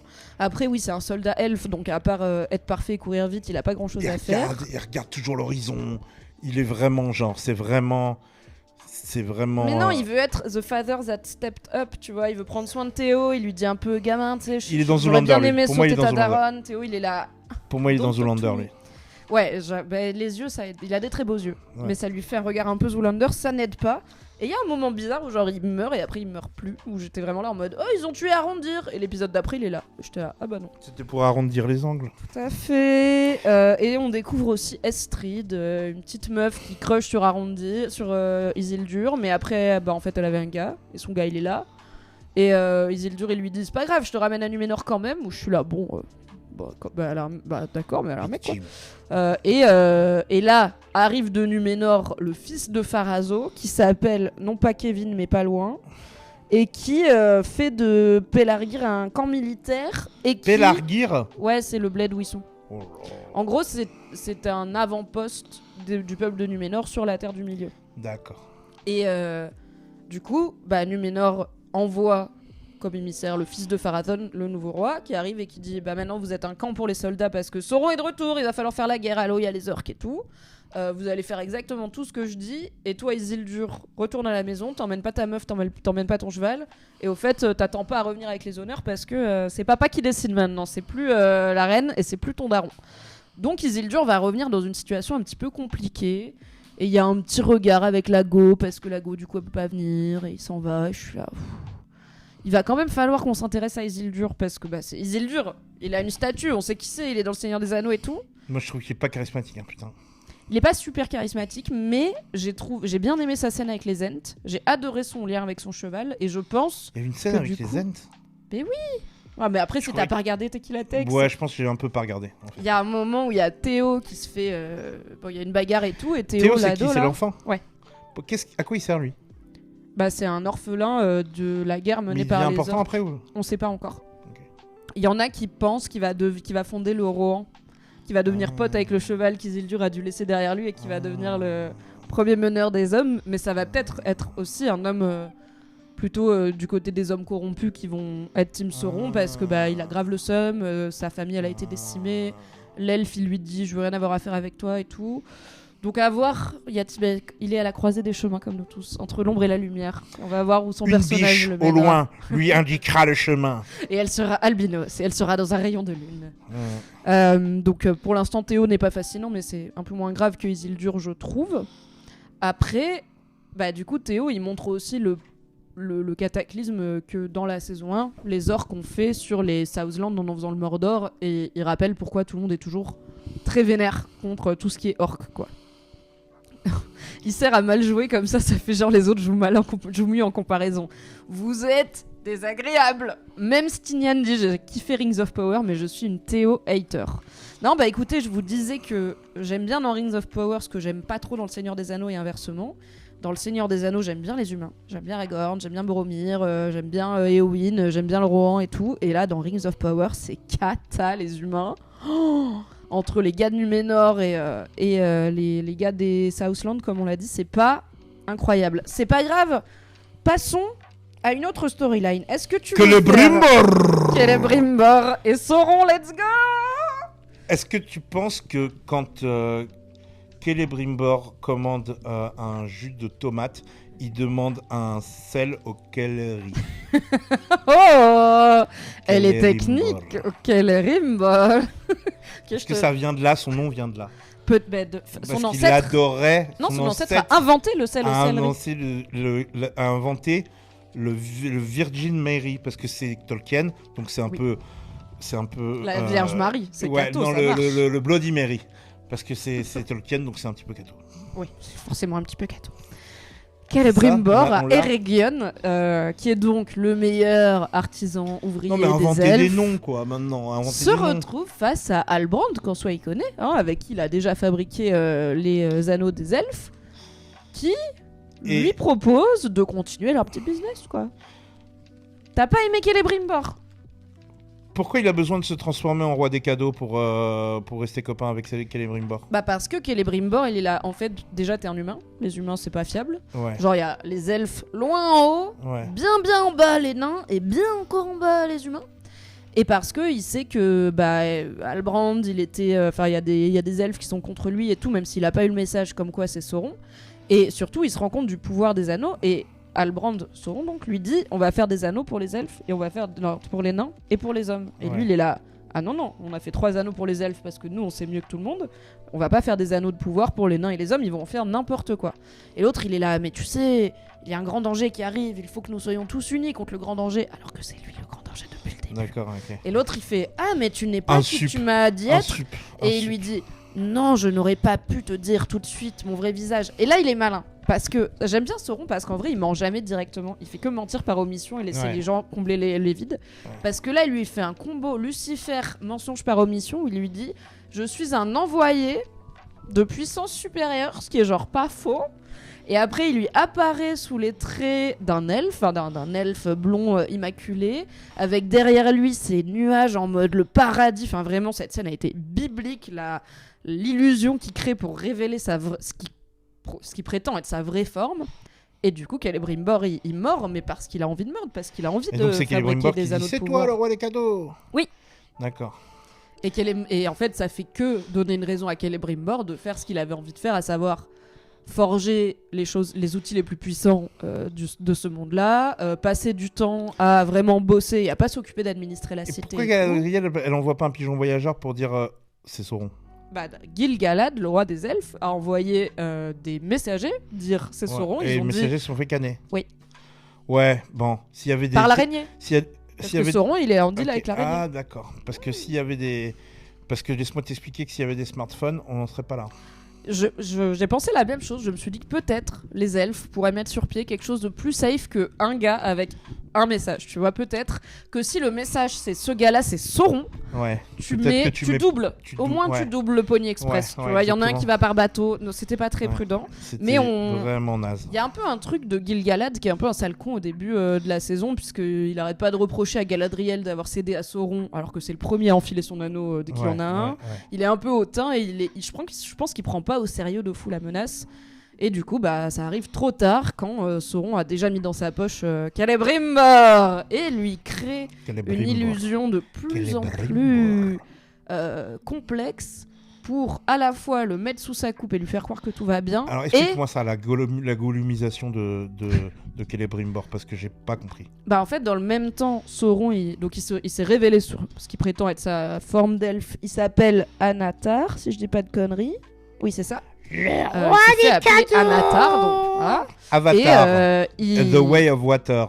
Et du coup, avec Celebrimbor et son équipe, il se dévoile. Tu peux pas me demander d'expliquer et après me couper la parole. Sous les traits de James Cameron. Et il dit on va en faire un deuxième, et un troisième, et un quatrième dans 5 ans. Et un cinquième. Et ce sera en 3D. Ouah Pardon. Et ils font tous 2h48 pour aucune raison. J'ai pas pu Avatar Way of Water. Je m'ennuyais déjà, je trouvais déjà ça long. Et là, les personnages principaux du 2 sont arrivés. J'ai fait attends. The Way of Water arrive au bout d'1h30 de film. Bref. Donc, ce qui se passe, c'est que Anatar, du coup Sauron, convainc Celebrimbor de fabriquer d'abord des anneaux pour les nains et ensuite des anneaux pour les hommes. Ouais. Comment ça j'ai compris. Ah, attends, je suis con. Attendez, j'arrive, j'ai un problème de batterie, mais parce que j'ai branché mon tel à une batterie que je n'ai pas allumée, je crois. Je pense que c'est ça. Ça s'allume, non, c'est machin. Mystère. Bon, au pire, on changera de caméra, c'est pas grave.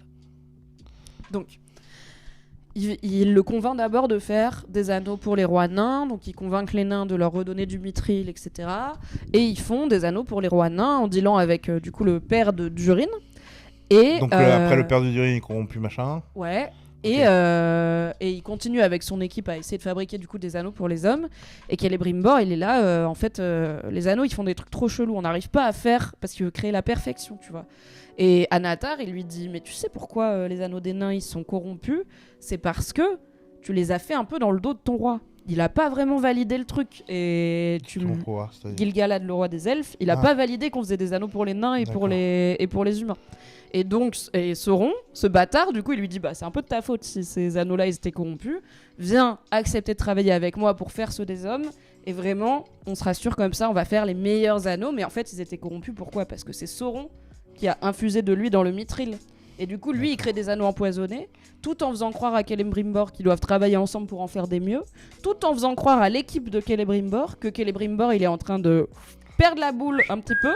Et pendant ce temps, la situation dans la cité est de plus en plus tendue. Donc au bout d'un moment, il finit par carrément lui créer des des illusions d'optique et le placer dans une boucle qui finit par d'ailleurs être ce que Celebrimbor va remarquer.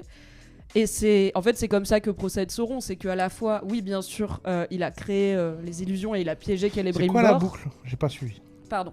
Il enferme Celebrimbor il l'enferme à son insu dans une boucle visuelle visuelle plutôt, où en gros il est dans son bureau, dans sa tour en train de bosser et il croit que tout va bien. Quand il va sur son balcon, il voit sa cité, tout va bien et tout, alors que sa cité elle était en train de se faire pilonner par l'armée de Hadar.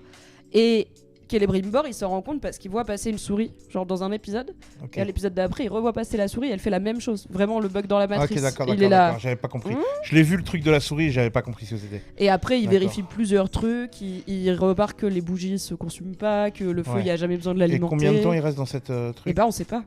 On sait pas. Mais il est tout pourri en vrai. Bah il est pourri, non ? Non, c'est pas Viserys. En gros, ça va, mais il se rend pas compte que sa cité qu'il a perdu le contrôle de sa cité et qu'elle est en train de se faire assiéger par les orques et que Anatar, qui est censé être envoyé des dieux, est Sauron et qu'il est en train de créer des anneaux maléfiques avec de lui dedans parce qu'il a mis de son sang noir là dedans. Mais il arrive aussi à persuader les autres elfes que Celebrimbor perd la boule. Et du coup, même quand Celebrimbor est sorti de l'illusion, qu'il sort de sa tour, il retombe sur ses soldats, les soldats ils sont là. À ce point-là de la série, j'ai un peu lâché. Hein. Mais je regarde encore, mais j'ai un peu lâché. Oh, t'as lâché toi. Moi, il faut que tu me dises si à la fin de la saison là, les rings des humains, ils sont faits. Oui. Ils sont faits, ils sont 9 et c'est Sauron qui les a. Il les a récupérés à Hadar, en faisant trahir Hadar. Donc Sauron, il a les 9 rings des humains.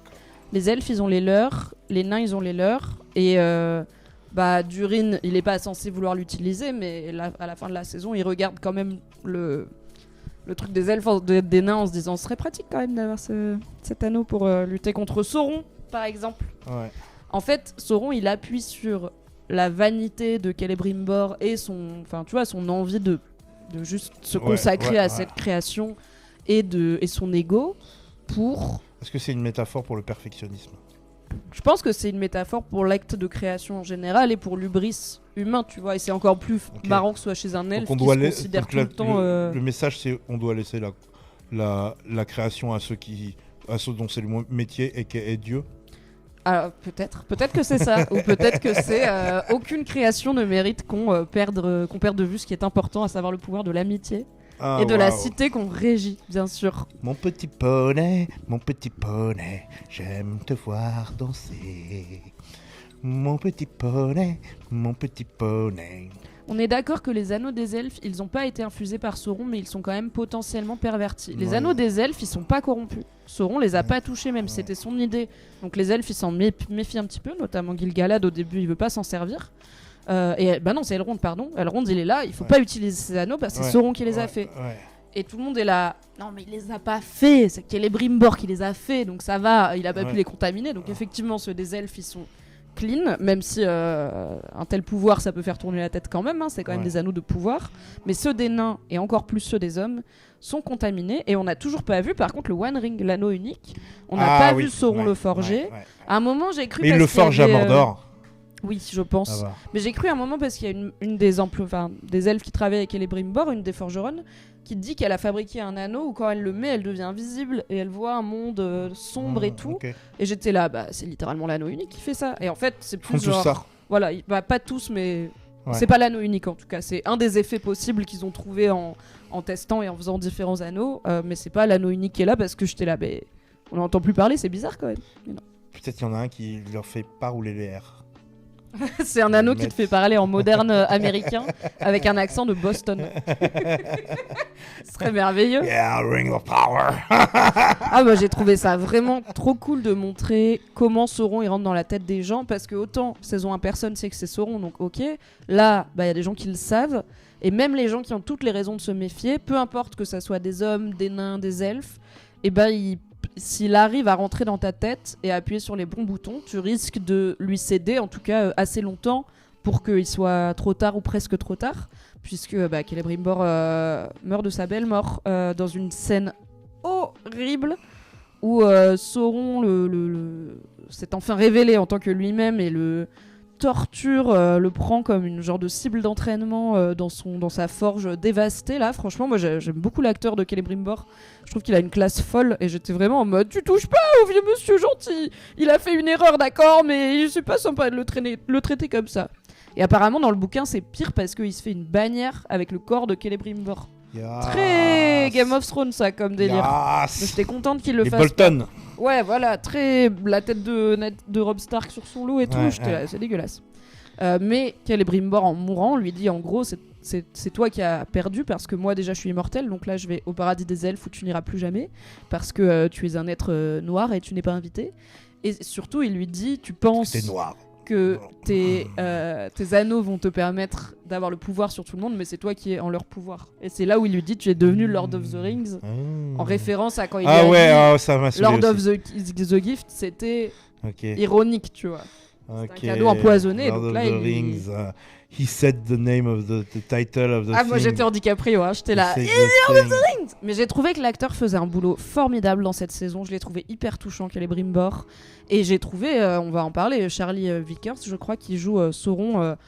Waouh, le voir dans autant de rôles d'attitudes et toutes différentes, le voir en elfe. Puis de nouveau en Halbrand, et je trouve qu'il est de plus en plus flippant. Je pense qu'ils lui ont mis des lentilles ou quelque chose parce que j'avais vraiment l'impression que plus on avançait, plus il avait les yeux très sombres, très grands. Il s'y est presque plus. Quand il souriait, ça atteignait pas du tout ses yeux et j'étais là. Ok, Sauron, ok. Genre, Halbrand, he can get it. Y a pas de problème. Les autres Sauron me terrifient. Donc c'est plutôt pas mal. Pour un personnage dont en soi l'histoire de Sauron ne m'a jamais passionné. On en revient à dans le Seigneur des Anneaux, j'aime pas trop les elfes ni Sauron, et là j'adore les elfes et Sauron, puisque Celebrimbor et Sauron. Sauron c'est une tour en gros dans les Oui, voilà, mais je me suis jamais dit tiens, c'était qui avant, parce que tu sais que c'était un gars à un moment qui a eu des. Je me suis jamais dit tiens, qu'est-ce qu'il a. C'est quoi sa backstory? Qu'est-ce qui explique? Moi je me suis un peu posé cette question. Est-ce qu'il a grandi dans des quartiers difficiles? C'est pour ça que j'étais content de connaître de savoir qu'ils allaient faire Rings of Power. Je voulais avoir des réponses. Chercher un câble. Je voulais avoir une humanisation de Sauron. Mais je trouvais qu'ils ont tellement fait le truc en mode faux reveal et faux truc de c'est-il lui, c'est-il pas lui, jeu de guignol un peu naze et tout, que j'ai pas accroché. J'ai pas accroché. Et sur le papier, j'aimerais que ça va couper là. Sur le papier, j'aimerais que t'aies... sur le papier, je te suis sur j'aimerais être époustouflé. Je me doute que t'aimerais bien aimer. Comme toi, par le lore. Non, par la capacité de manipulation de Sauron, précisément. Ah ouais, ça n'a pas marché? Ça n'a pas marché sur moi. Est-ce que c'est parce que tu trouvais que les gens en face ils étaient bêtes?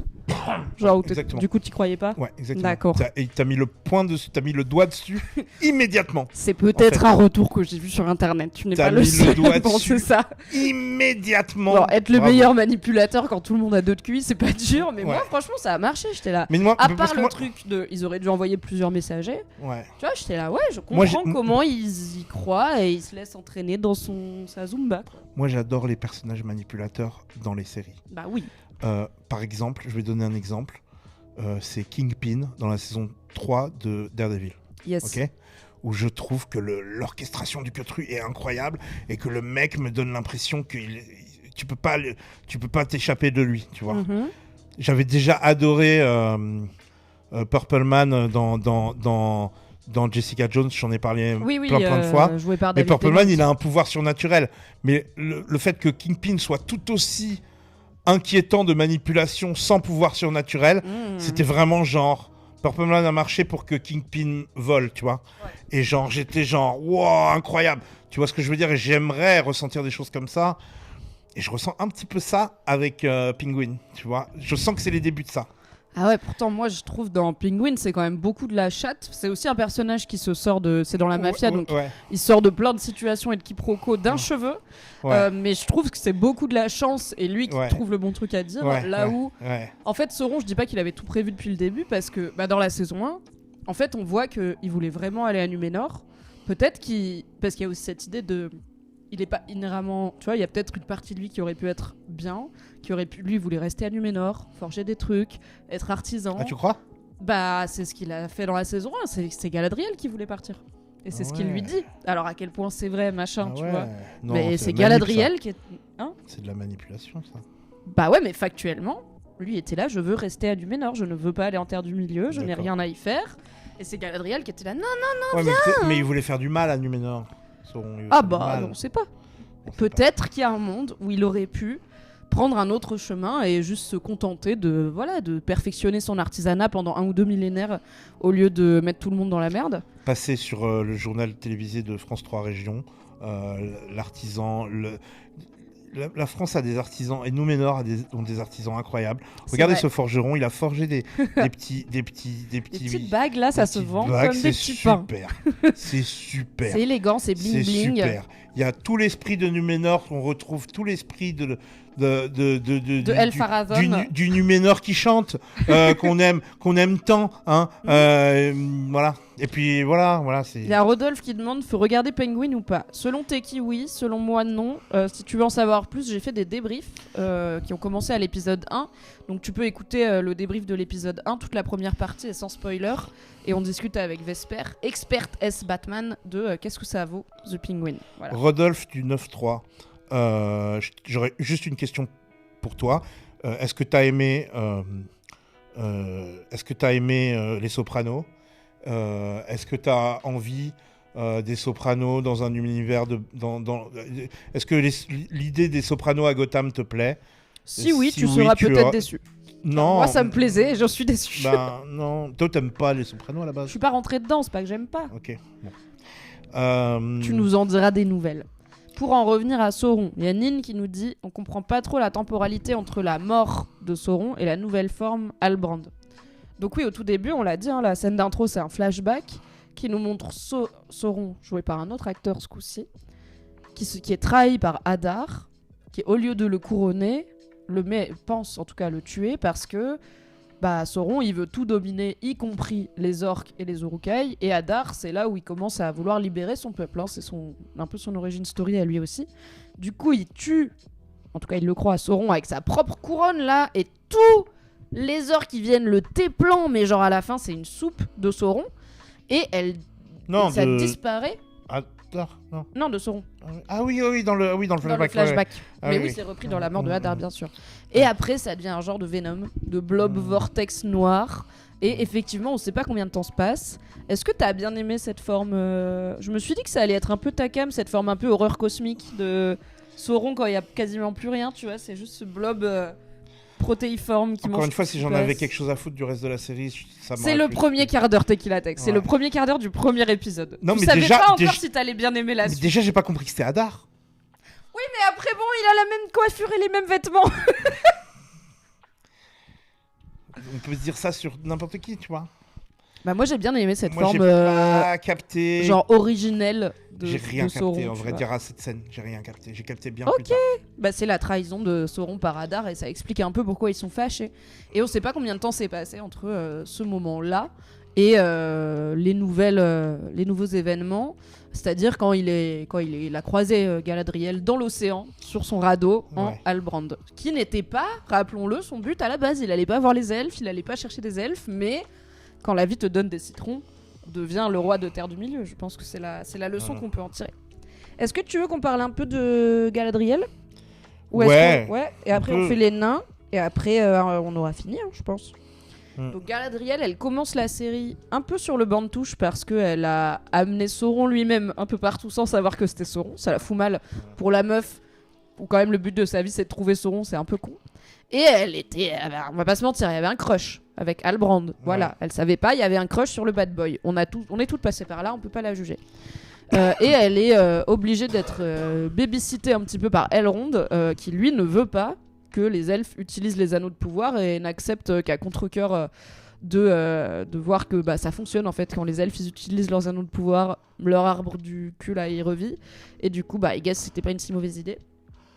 Et Galadriel se retrouve capturée par les orques, séparée de Elrond, à qui elle confie son anneau.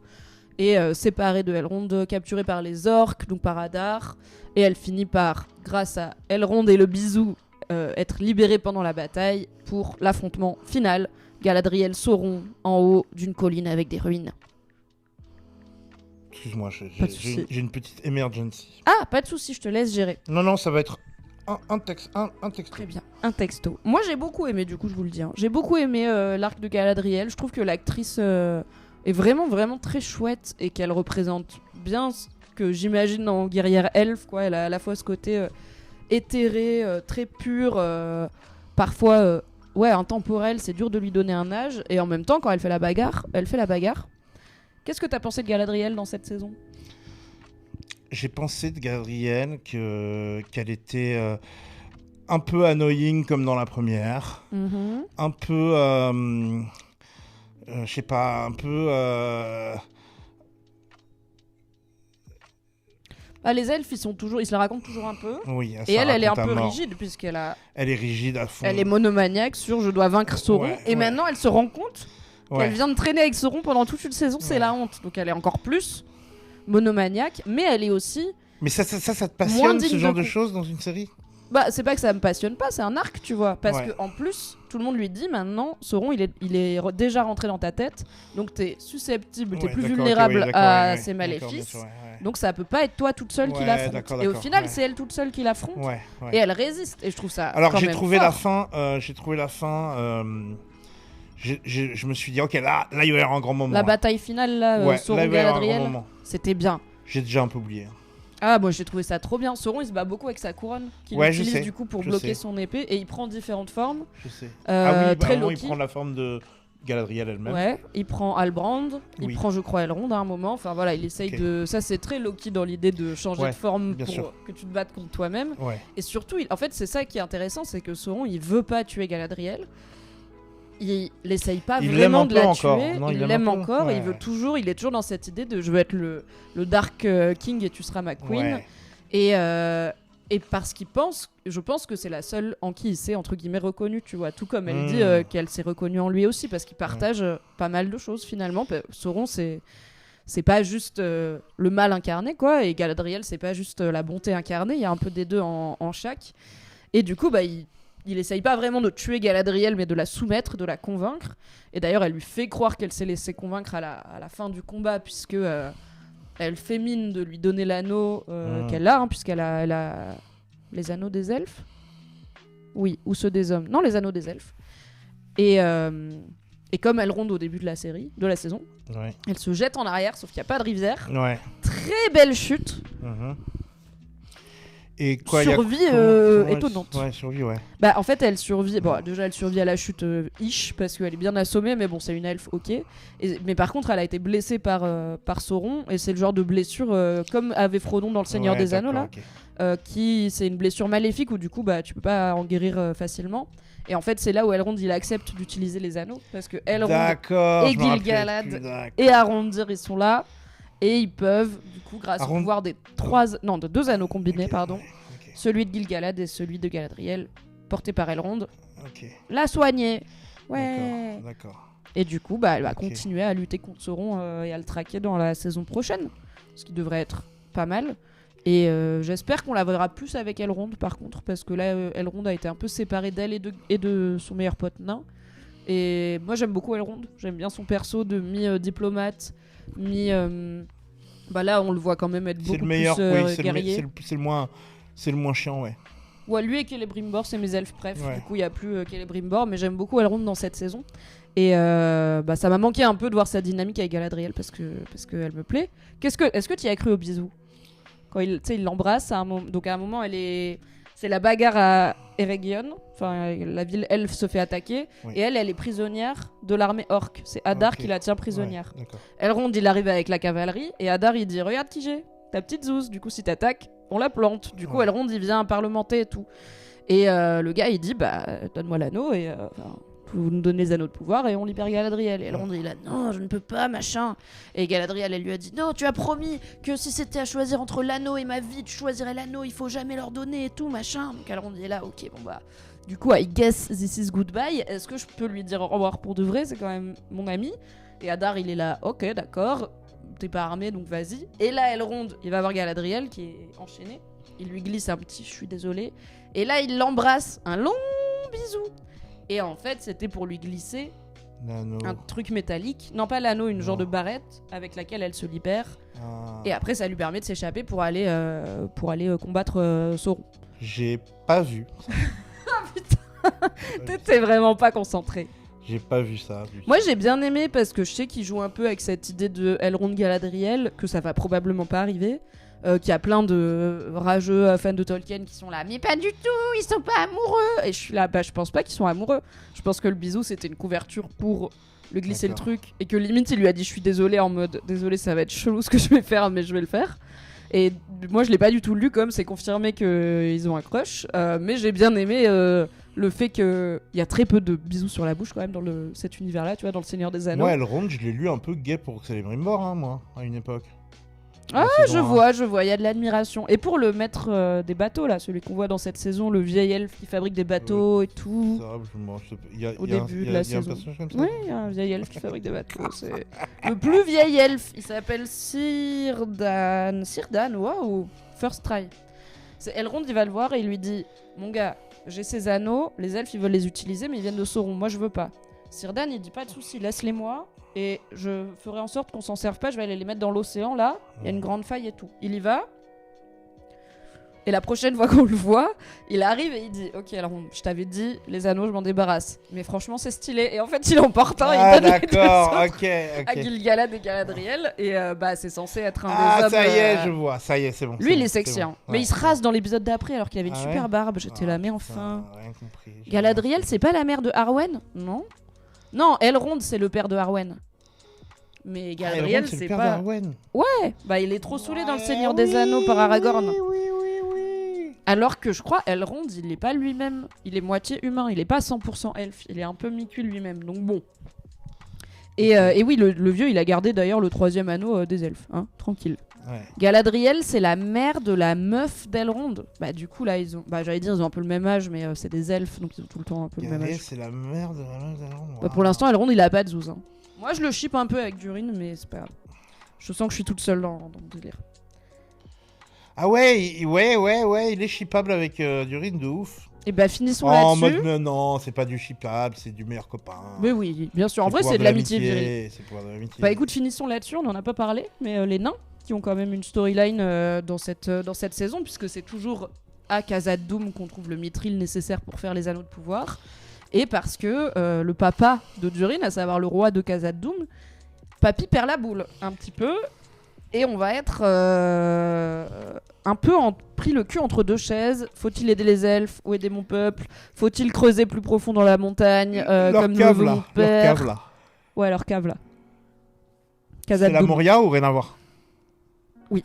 C'est là où il y a le Balrog. Ok, oui. D'accord. Okay. Tout à fait. Oui, parce que c'est en plus ils auront la porte où Gandalf ils ont creusé un peu trop.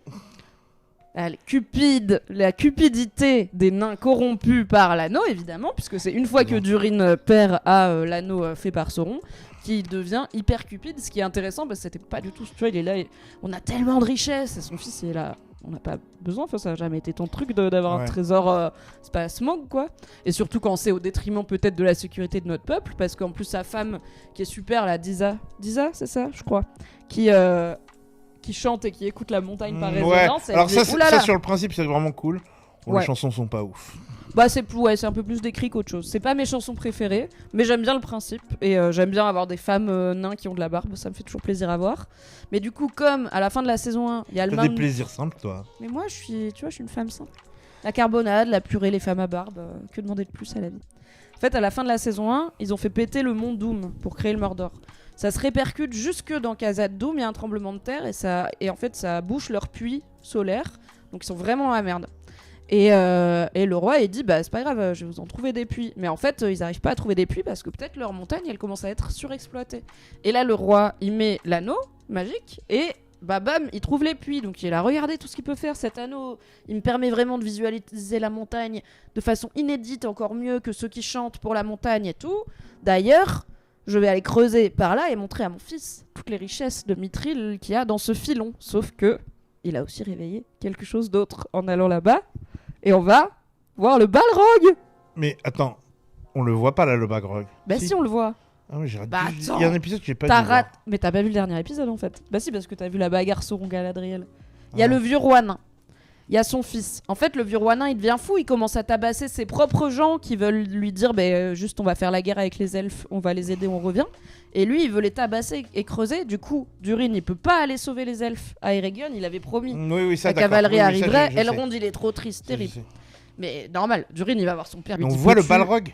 Mais on voit le Balrog. Ah, non, mais non seulement on le voit, mais attends, je vais te montrer la gueule du plan. Vous l'avez chez vous parce que vous avez regardé la saison. Vous savez que c'est quand même un plan pas mal, quoi, le plan du Balrog. Oui, on le voit, genre en mode, y a que nous qui le voyons. Non, il le voit, Durin le voit, son père il se fait éclater par le Balrog. Tu vois, là c'est quand même le Balrog, quoi. C'est-à-dire, Ah, son père, il se fait éclater par le Balrog. Mais oui. En Ah fait, ouais, son j'ai père, raté. trop chou. Durin, il va le voir, il lui dit vraiment, en fait, papa, j'ai pas envie de me taper avec toi, mais là, je sais pas pourquoi tu cèdes au pouvoir de l'anneau, genre, t'es le nain le plus fort du monde, genre, Ouais, vas-y, ouais. t'es assez fort, Ah, ouais, résiste. mais je l'ai vu cette scène. Bah Il y voilà. a Et le Balrog dedans. Oui, à la fin. Et là, son daron, il lui dit, non, je suis pas assez fort pour résister à l'anneau, mais si toi... seulement j'en avais tu quelque chose à l'es. foutre de Et là, cette il lui série. donne l'anneau et oh, tout est bien. Il lui dit, mon fils, roi Durin, parce qu'il sait que il va prendre la suite. Et là, le Balrog, et là, il saute sur le Balrog avec sa hache de ouf de nain là, comme ça, comme s'il était dans un concert de métal. Le Balrog, il a une épée enflammée, bam, ça fait hop, explosion de lumière. Et après, le Balrog, il lui lance son fouet comme dans le Seigneur des Anneaux. Ouais, Et d'accord. c'est la fin de King Durin the Third. Ah ouais, je vais Et remater. l'ascension sur le trône de Je vais King remater. Durin. Je vais remater. En vrai, cette scène, ça fait partie des scènes où j'étais là. Je vois ça et l'attaque de Eregion, la ville remarqué. elfe. Je vais remater. J'étais vraiment en mode, je vois pas la diff de budget. Il y a tellement de figurants, il y a tellement de chevaux, il y a tellement de trucs qui volent, il y a tout à l'air réel. Enfin, bravo Je vais et remater, merci je vais remater, pour l'argent. Je vais remater, promis. On est quand même sur un débrief avec Teki qui a pas vu la série. Bah écoutez, on a dit qu'on serait de mauvaise foi, donc c'est pas grave. Du coup, spoiler, il y a J'ai le vu. Balrog. Non, j'ai vu. Non, j'ai vu, t'as vu, mais t'as pas J'ai regardé. vu pas toutes les Comme scènes. Lupin. Ouais, comme Lupin. Et, J'ai vu en faisant j'ai regardé en faisant autre chose. Vraiment, Oui. j'ai regardé en faisant- Bah, honnêtement, ça partait d'une bonne intention à la base, mais la série a pas réussi à me Je comprends. choper. Elle a pas réussi à te convaincre assez vite, en Ouais. tout cas, pour que tu lui donnes ta full attention. Ouais. Je comprends, parce qu'en plus, c'est quand même bavard, il y a quand même plein de noms. Celebrimbor, Tenariel is waiting for you. T'es là, c'est qui déjà? Sauron lui-même, il a- Numenor, West Ouais. Side. Même Sauron a rien que lui-même, il a 8 noms différents, je pense, Ouais. donc c'est un petit peu complexe. Mais et moi-même, je dirais pas qu'il y a jamais des moments où je scrollais sur mon tel, notamment quand il y avait les Harfoot. Voilà, désolé. Mais les nains, j'étais hyper impliquée, mais j'adore les nains. Je trouve que c'est trop beau, les plans vastes dans Khazad-dûm, où on voit notamment le plan d'intro, où on voit comment le soleil rentre et il est répercuté par des miroirs pour éclairer du coup toute cette fantastique montagne creuse. Et ça fait partie des trucs que j'ai un peu du mal toujours à me représenter à l'écrit. Les très grosses constructions comme les mines de nains, où tu sais, il y a une série qui est sortie il y a 2 ans là, qui s'appelle Silo sur Apple TV, qui est adaptée d'un bouquin où en gros la surface de la Terre est genre, je sais pas, atomisée ou quoi, en tout cas elle est plus respirable, et ce qui reste de l'humanité vit dans des énormes silos qui sont enterrés, donc des genres de gros cylindres là comme ça, avec un escalier au milieu qui dessert tout. Et j'étais contente de voir la série parce qu'en lisant le livre, j'arrivais pas à me représenter la taille du truc, tu vois, j'arrivais pas à me faire une image mentale précise. Et c'est un peu pareil à chaque fois que c'est des... Tu vois, quand ils disent la mine était tellement vaste que toute la montagne était creusée, je suis là... Quoi? Genre je vois c'est quoi une grotte, je vois c'est quoi une grosse grotte, mais j'arrive pas à me représenter ça. Et c'était trop beau, j'étais contente, j'adore Durin. Je suis contente qu'il devienne roi, même si c'est dans des mauvaises circonstances. Et j'espère vraiment qu'il va pas finir genre contaminé de fou par l'anneau et tout, parce que il va s'en servir, on le sait, hein, les nains vont pas les mettre au placard.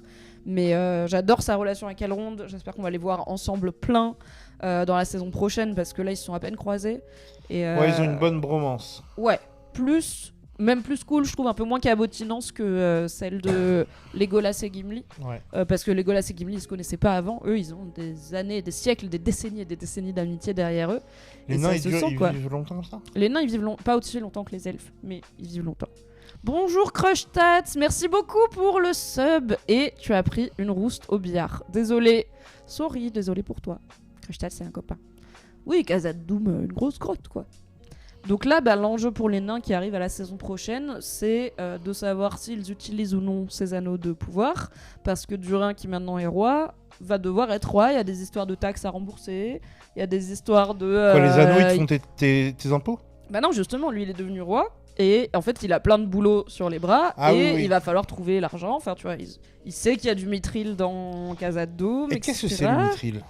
C'est ce minerai magique. Minerai magique ou... Est-ce que c'est Tolkien qui a inventé le mithril ? Je crois que oui. Dites-moi sur le chat si vous vérifiez. C'est un minerai qui a des propriétés magiques puisque et qui il en faut pour faire les rings. Pour faire les rings, tu sais, Frodon, il a une cotte de maille en mithril. Oui, ça je me rappelle. Que Bilbo lui donne, qui est hyper précieuse. Ouais. Peut-être qu'il y a du hyper mithril léger. aussi dans son épée qui brille quand il y a des orques. Peut-être, ça je suis pas sûre. Et du coup, c'est la substance peut-être la plus précieuse et chère de la Terre du Milieu. Donc effectivement, Khazad-dûm est assis sur une réserve formidable de thunes, mais ça ne veut pas dire qu'il faut trop creuser. C'est Tolkien qui l'a inventé. Merci Krustats. C'est une métaphore, ça. Oui. C'est peut-être une métaphore de l'exploitation des sols et des ressources qui sont dedans et qui peuvent nous apporter de la puissance, mais à quel prix ? Au prix de notre propre destruction. Merci Krustats qui nous cite. En apparence similaire à l'argent mais ne se ternissant pas, le mithril est très résistant au choc. Il peut être forgé et poli sans que ses qualités de légèreté et de solidité n'en soient altérées. Avidement recherché par les elfes et les nains de la Terre du Milieu pour ses propriétés uniques, il provoquera indirectement la chute de ces derniers qui perdront à cause de lui la mine de la Moria. Tout à fait. Donc c'est bien la Moria, c'est bien le mithril inventé par Tolkien. Est-ce que tu vas vraiment regarder, tu penses ? Je pense qu'on a fini là, c'est bon, on a fait... Je vais regarder juste juste pour la voir scène le du Balrog. Ok, bon, tu peux peut-être regarder le dernier Peut-être. épisode, il y a quand même des scènes assez épiques pour toi qui aimes la bagarre. Mais je l'ai vu. Non mais le regarder. Avec les deux yeux. Merci Teki d'avoir été là. Je suis trop contente d'avoir aimé la saison 2. Et en vrai, j'ai eu le seum de pas l'avoir regardé semaine après semaine. J'aurais dû faire ça. La saison 3, promis, je serai là, je vous ferai des débriefs. Et ça y est, je suis montée dans le train. On est ensemble sur le grand wagon de la... On n'est pas ensemble parce que vous avez pas aimé la série dans le chat. Mais on va pas faire de theory time parce que moi, je veux pas me spoiler. Je connais pas trop l'univers de Tolkien. Et genre, je sais que... Je sais ce qu'il y a dans Le Seigneur des Anneaux, donc genre je sais 2-3 trucs sur Isildur, mais pas beaucoup. Et genre je sais pas ce qui va se passer précisément, j'ai pas envie de savoir. Theory time. Ouais, on a eu Mimi. Oui, vous m'avez eu. Vous m'avez vraiment pas eu sur la saison 1, mais vous m'avez eu dans la saison 2. On est ensemble.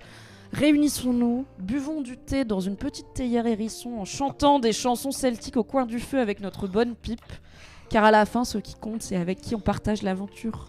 C'est pas l'aventure elle-même. C'est pas la destination, en tout cas. Ouais, ah oui. Une aventure n'est une aventure que si elle est partagée. C'est vrai parce que je déteste cette série et pourtant j'ai du plaisir à en parler avec toi. Et pourtant on passe une excellente soirée, c'est beau. Ouais, mais je pense que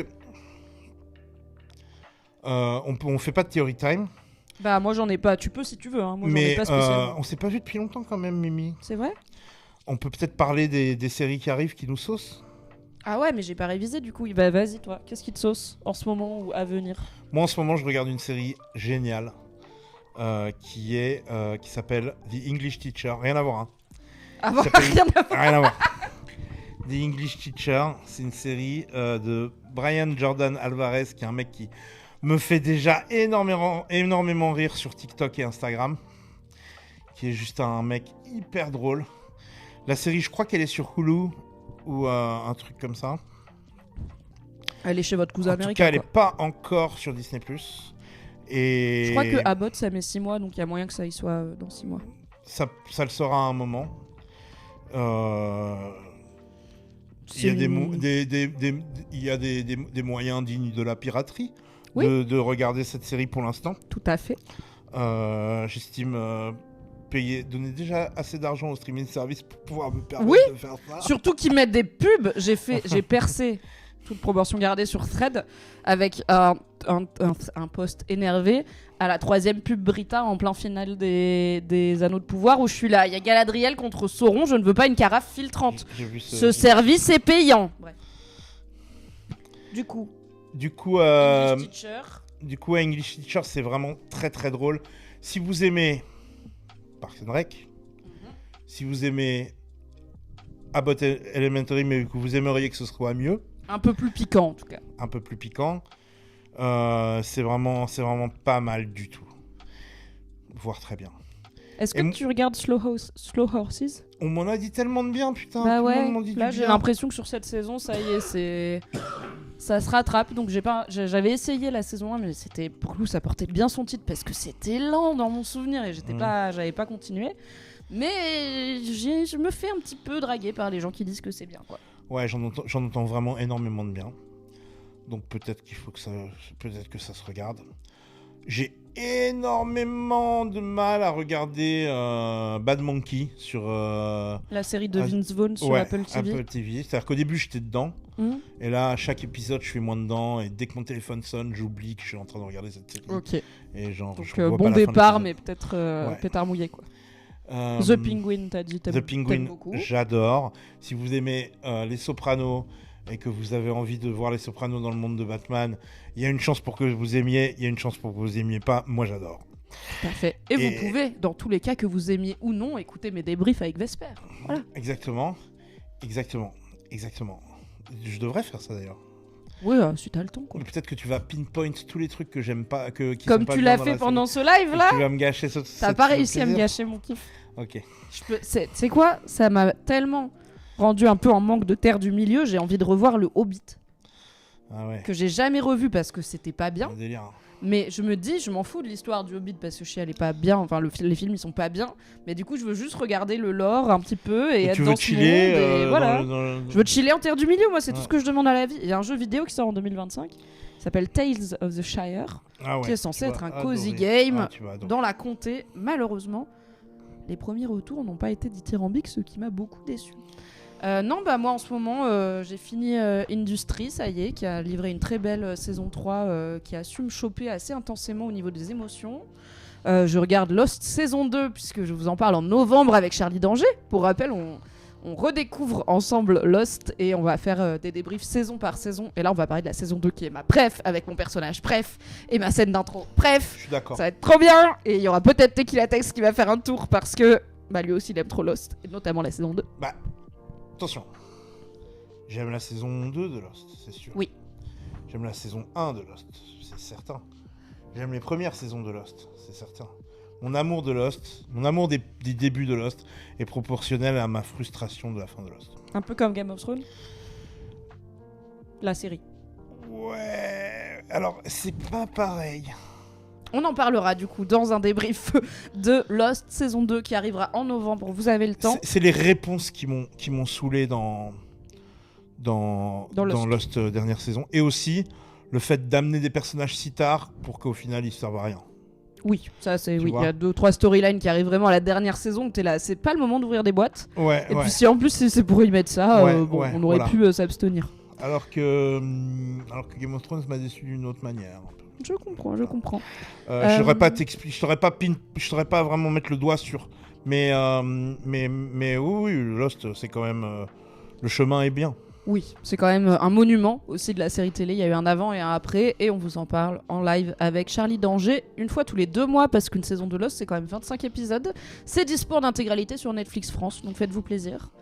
Je suis sur From, qui est une série qui fait peur avec Harold Perrineau, Michael dans Lost. C'est pas vrai. Et oui, et Il des est là, showrunners lui. de Lost qui sont là-dedans. Donc je suis très contente Dis parce donc. que c'est un formidable acteur qui a pas eu les 2 rôles à sa hauteur, je pense. Enfin, pas assez. Dans Oz, il était fort. Dans Oz, il était super. Dans Roméo plus Juliette, il était super. Dans Lost, il était super. Il n'a rien à se reprocher.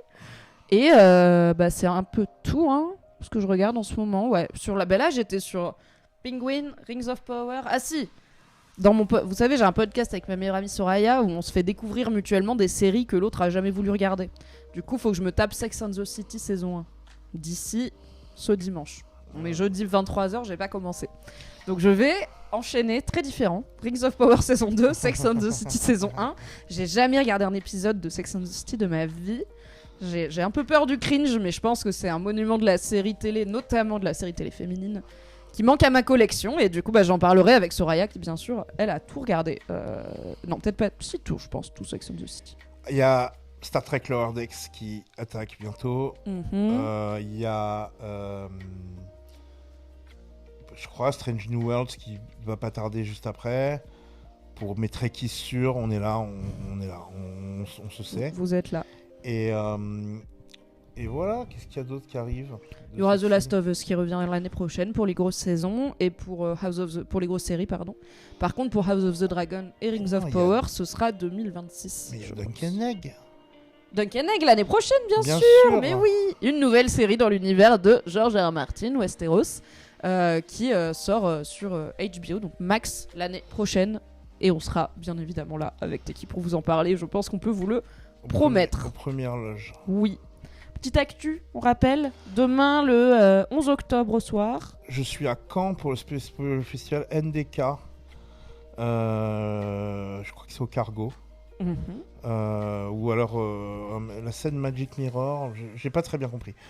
Voilà, je joue. Renseignez-vous, que diable. Voilà, et enjaillez-vous sur du bon son signé Tequila Tex. Voilà. DJ de talent. Voilà, un peu plus tard. Il y a un truc à Paris, Ouh.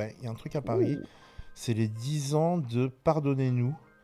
Et c'est mi-novembre, à vérifier, on a le temps. Très bien. Abonnez-vous à Tequila Tex sur les réseaux sociaux pour Absolument. avoir toutes les infos et me voir parfois, rarement, booty shaker dans le périmètre de Tequila Tex et de la musique. Mais c'est rare, vous avez plus de chances d'y croiser mon mec, un peu plus versé dans l'électro que moi. Merci Teki d'avoir été là. Merci le chat. C'était un plaisir, merci pour cette bien carbonade. sûr. Merci Nodus pour la carbonade. Nodus. Merci l'Italie pour le beurre à la sauge. Ouais, que tu m'as merci ramené, Via qui est Emilia. incre. Merci Et à tous. Et je vous donne rendez-vous mercredi pour vous parler du nouvel épisode de The Penguin, l'épisode 4. Et jeudi pour vous parler d'un bouquin avec Kalindi. On va vous parler de Orgueil, Préjugés et Sorcellerie. Est-ce qu'on peut terminer avec ton plus beau Celebrimbor, s'il te plaît, Tequila Tex? Celebrimbor. C'était beau. Allez, ciao, à la semaine pro. Bye.